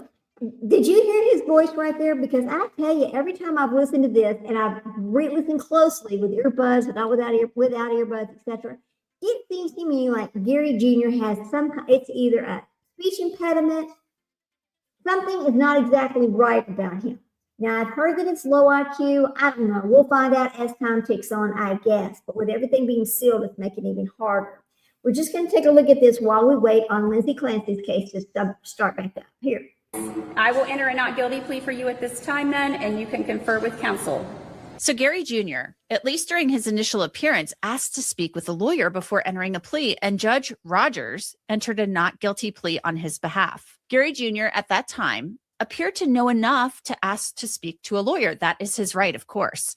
Now he has a lawyer, and that lawyer is planning to ask the court for a mental health evaluation to determine whether Gary Jr. is fit to stand. Of course he is. Now, here's another thing that happened. It came out that Christina is now throwing Gary Jr. under the bus, saying that she's the only one who even tried to take care of those children. And it is true that she is the one who would go to the food bank, etc., to try to get food for these kids. We do know that is true. So it's going to be fascinating to see who all ends up getting charged. Now, if you remember, and if I am wrong, somebody please correct me, because this is the way I remember this. I remember something to the fact that in the Wells case, when they take those children after someone went missing, but there was something going on before someone went missing as well, and CPS had been out there. It's my understanding that since they decided to terminate their rights to the children, they dropped all charges. I think that will happen in the Siders case. And I've also learned that no, as we know now, Elizabeth is not pregnant at this time. So that was also a rumor that was not true. She is not pregnant at this time. Hey, Cinderella, good to see you, girl. I was doing the Lindsay Clancy trial, but now we're having an issue over there, and we're on a break for just a second. So I thought, well, I'll just show some of the Siders information. Anyway, so good to see you, girl. Trial. Attorney R. Lee Roberts has filed a motion asking Judge Rogers to allow him to file a motion requesting a competency evaluation under seal. That means we wouldn't be able to read it. Defendant's competency to stand trial has been raised, and the documents at issue concern defendant's present mental health condition and requests for psychiatric examination. These documents contain highly sensitive mental health information or information directly reflecting defendant's psychiatric condition, the public disclosure of which would unnecessarily invade defendant's privacy and compromise the confidentiality of competency-related proceedings. Defendant seeks only limited sealing. Defendant does not seek to seal the entire case record, but only the competency motion. Proposed entry that disclose or concern defendant's mental health condition and Now, why would you only want to seal the request for your competency? Why do you only want to seal part of that? Because I would want the actual competency. I mean, does he think that he's going to be able to fool somebody and they're going to say, oh, he's not even competent for trial, and they're going to release that out to the public? Is that what he thinks is going to happen here? Because you cannot fool them. They know if you're malingering. They know if you're faking it. So Gary, you're not that smart, baby. You're just not that smart. Here we go, guys. This is wild. competency evaluation. No less restrictive alternative would adequately protect the confidentiality interests at issue because the substance of the filing itself concerns defendant's mental condition and need for evaluation. Good cause therefore exists to permit the filing of these limited documents under seal. So in that motion asking for leave to seal the motion, Attorney Roberts makes it clear that he has highly sensitive mental health information related to his client's current mental condition. And he's making it clear that he wants him to undergo a psychiatric evaluation. Well, now let me just say this. He's saying that, but just like Elizabeth Siders, remember in the very beginning, they started out on day one. She's a victim. She's a victim. She's a victim. And then it's come out later on. No, she's not a damn victim. That needs to be shut down. She's not a victim. But a good defense attorney will start with whatever he can to set the narrative so that people already have it in their mind that it's the victim. Oh, wait a minute. Here we go, guys. Let me get back over here where we belong because it's starting back so we can get back. Okay, here we go.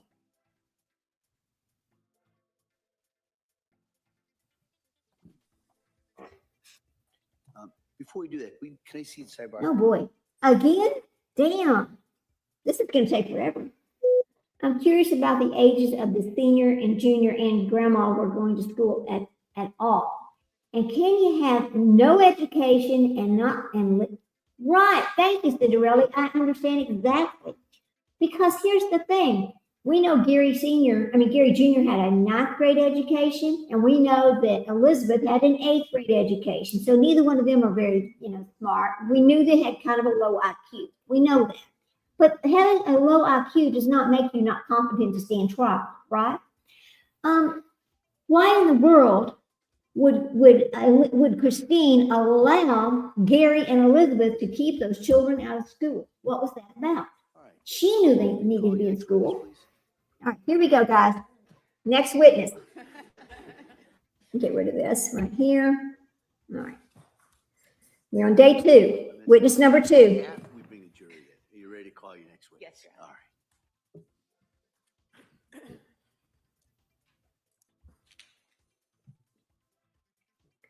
They reserve the right to recall Patrick at a later date in this trial. I see they got to put together again. Exhibits are in that box. Let me turn this up for you guys. I don't think it's loud enough. Do you need those? All right, here we go. Dolly Parton is a perfect example of, growing up with nothing. Amen, Cinderella. Amen. I love Dolly Parton. She's got that nice southern voice.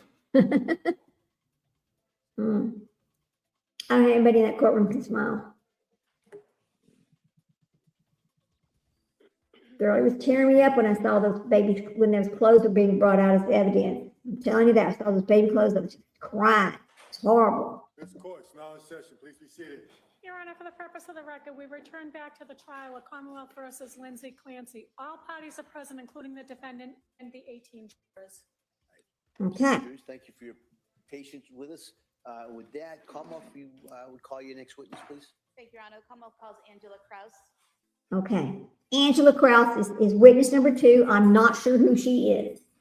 I'm going to think she's a police officer, but I'm not sure.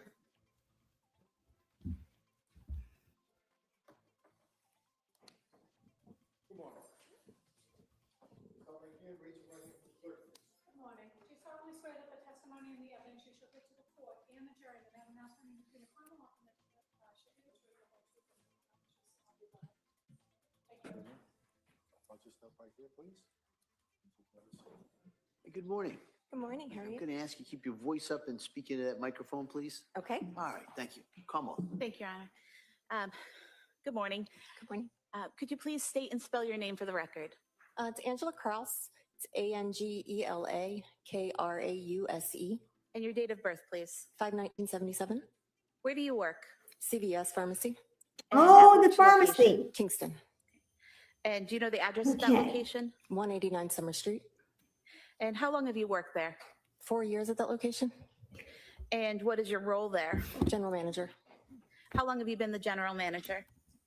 for CVS, For CVS, yes. 9 years. And so the entire time you've worked at that location, those 4 years, you've been the general manager at the Kingston store? Yes, ma'am. I want to direct your attention to Tuesday, January 24th, 2023. Were you working that day? Yes, ma'am. And what shift were you working? Closing. Which is what hours? Say roughly 3 to 11. So that would be 3 p.m. to 11 p.m.? Yes, ma'am. And I want to direct your attention further to 4:48 p.m. Did you receive a phone call while you were working? Yes, ma'am. And was that on the CVS line? Yes.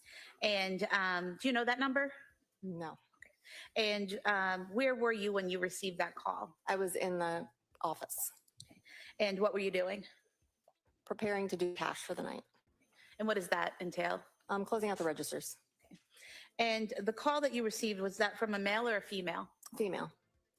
And what, if anything, did she say? She was inquiring if I carried a product in stock.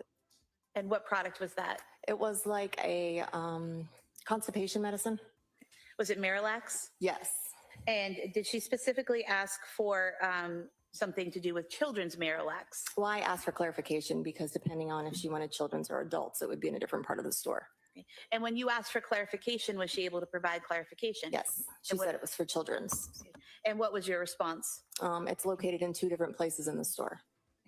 And did you give her any specific brand names or anything like that? I just said that we carried Pedialax, and I was 13 and 20. And approximately how long was this conversation? A few minutes. During that conversation, did you have any difficulty understanding the woman? No, ma'am.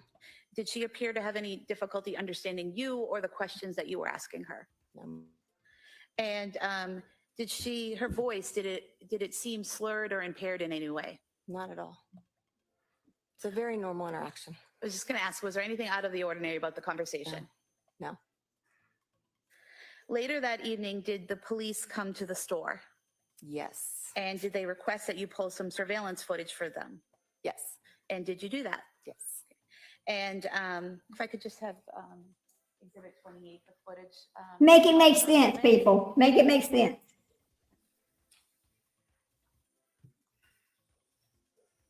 If you could look at the screen here, do you recognize the store?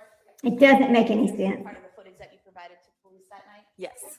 And directing your attention over here to the right, the aisle where the gentleman is standing, all the way to the right of the store. Are you familiar with what was in that aisle in January of 2023? Yeah, that's our children's aisle. So that would have things like children's Pedialax? Yes, ma'am.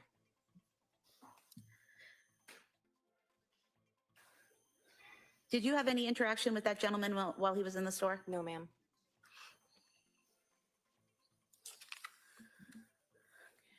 And did the police also ask you to provide a copy of a receipt for that gentleman's transaction? Yes, ma'am. And just showing you Exhibit 26. Is this the receipt that you provided to the police? Yes, ma'am.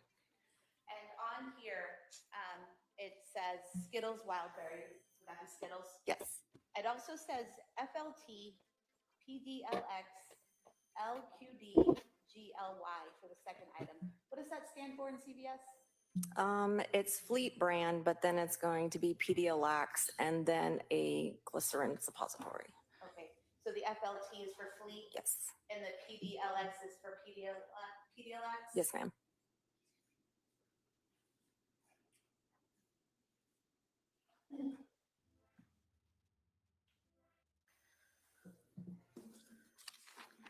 I have nothing further for the witness. Thank you. Mr. Reddington. I have no questions. Thank you, ma'am. All right, thank you. May sit Yes. down. Thank you.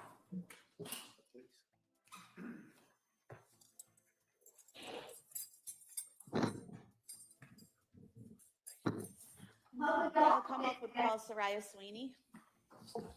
Here we're witness number 3. Okay, let me get my pen and paper to can track this.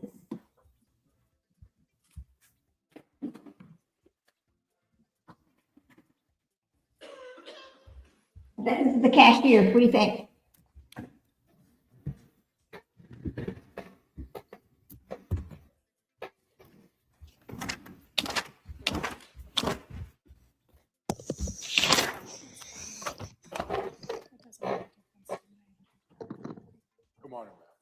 We'll stop right here. Raise your right hand for the clerk, please. Please raise your right hand. Do you solemnly swear that the testimony and the evidence you shall give to the court and the jury, no matter now pending between the Commonwealth and the County Trial, shall be the truth, the whole truth, and nothing but the truth, so help you God? Yes.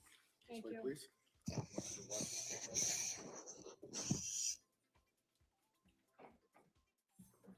Good morning. Good morning. I'm just going to ask you to keep your voice up and speak into that microphone. Thank you. Absolutely. Yes. Thank you, Tree Honor. Sprague. Thank you. Good She's morning. nervous. Please state and spell your name for the record. My name is Saria, Saria. My last name is Sweeney or Shelgren, depending on what year we're in. So in 2023 was It your was last, Sweeney, Sweeny. and now what is your last name? Shelgren, Shelgren. And what is your date of birth? 9/3/89. And where do you work? Currently have two jobs. I work at a doctor's office and I also work at 3V. It's a restaurant in Plymouth. And how is 3V spelled? It's spelled out the number 3, THREE, with a V at the end. And how long have you worked at 3V restaurant? Since 2019 And where is it located? in Cordage Park in Plymouth. And in 2023, in January of 2023, what was your role at 3V restaurant? I was a hostess then.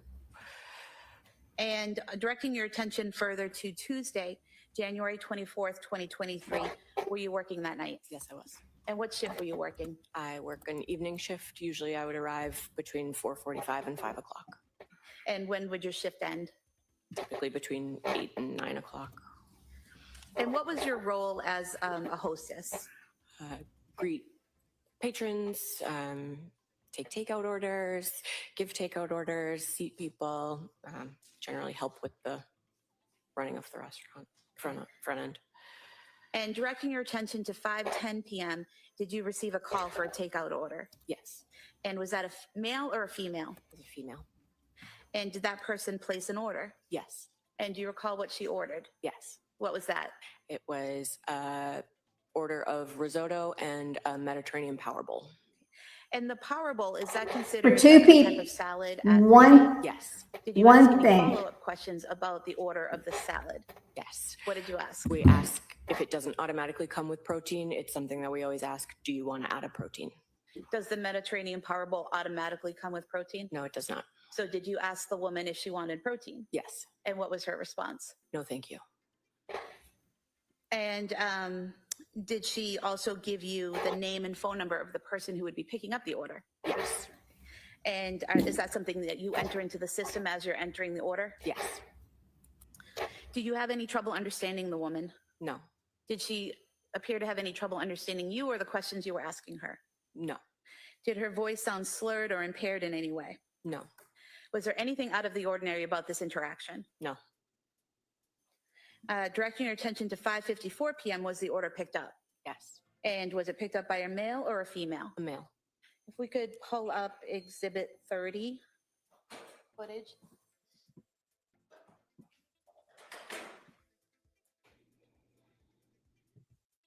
And are you depicted in the video here? Yes. And where are you? I'm standing behind the host stand. And so for the record, the hostess stand or the host stand is in the upper left-hand corner. Yeah, of the it's video. that black stand that has a wooden frame around the top. So am I pointing to the right area? Yes. In the upper left corner. Yes. You could play that for a moment.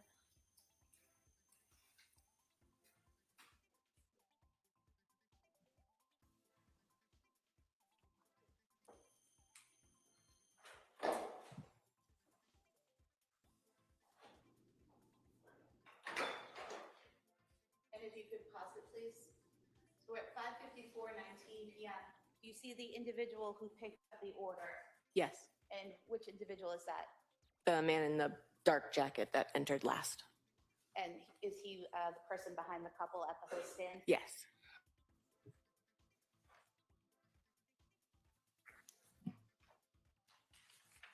And showing you what's been marked as Exhibit 31.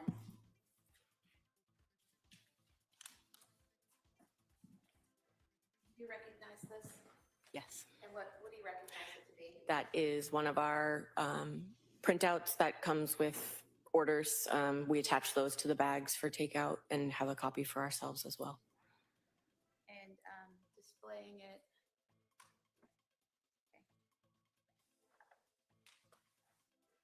Here, here in the line where it says Patrick and then a phone number, is that where you would enter in what the person calling gives you for the information of the person picking up the order? Yes.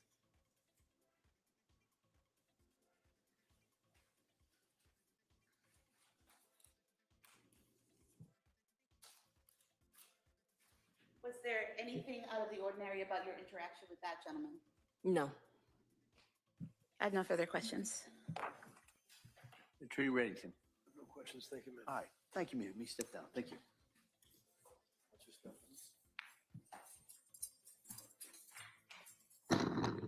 All right, hey, Counsel, could I see you at this time? I'm scheduling. Once again, what are they doing? It's going to take 6 months to get through this trial if this continues every single day.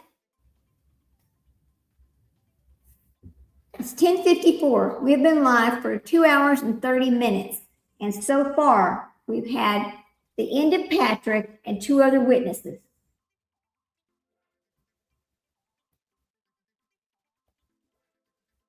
This is wild.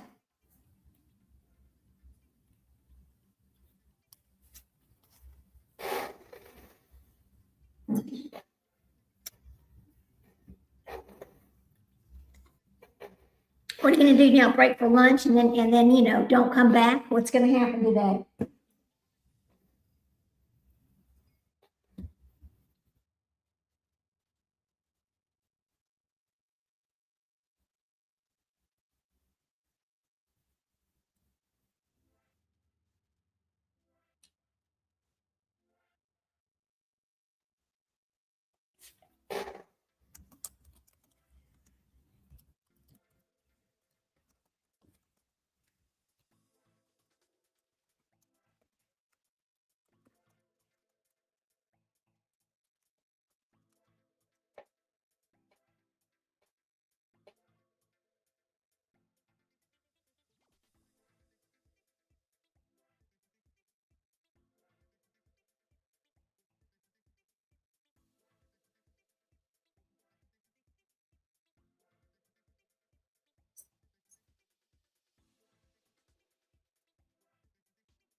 Maybe I should be playing some music whenever we're in these dead times, because I think we're going to have a lot of these dead times today.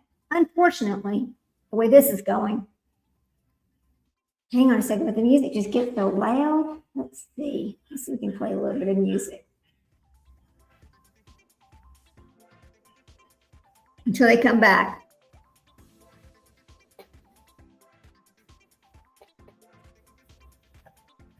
I think they're going to come back. Well, members of the jury, what I said today was going to be full of a couple of starts and stops.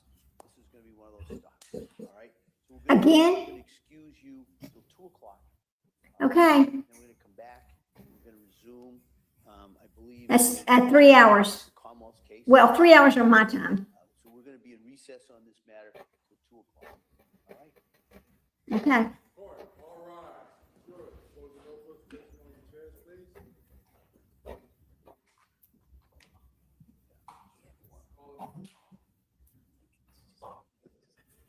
The dogs are over here. This is wild, guys. How are we ever going to get through this trial? Okay.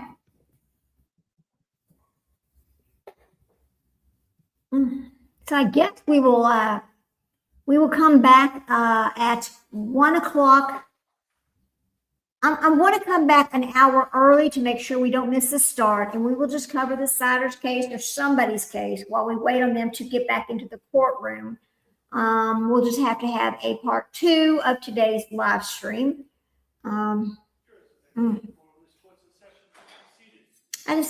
Boy, we can't have this every day. I want to remind everyone. Let me see what time it is in Plymouth. Regarding not videotaping or broadcasting from the courtroom or inside the courthouse. So I just kind of wanted to reiterate that. All right. So with that, we'll be in recess till 2 o'clock. Court, all rise.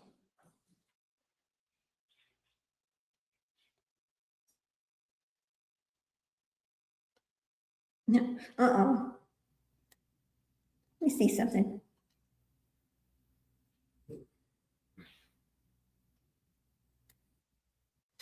All right, so it is 10:58 a.m. here in Texas. It's 11:59 a.m. where they are in court. They're going to start back in 2 hours and at 2 o'clock, which so that is, let's see, 2 hours from now.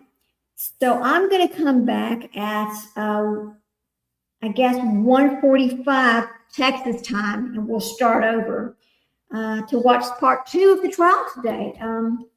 I'll get a few things done. Let's all go get a few things done while we wait on trial to come back. And so thank you for joining me. And as I always say, please like, share, and subscribe. If you have audio issues, please let me know, because I understand sometimes with our earbuds, we don't hear an audio issue that you may hear out there, and that we don't know what's happening until after the recording has happened, and we can't fix it after it's been recorded. So if you ever hear that, please just let me know. Just reach out and say, hey, dumbass, you're having an audio issue, so I can fix it then. Anyway, I'll see y'all back in a couple of hours. Go eat some lunch, have a little bit of rest, get yourself together, and I'll see you back in a couple of hours. All right, guys, part 2 coming up. Bye.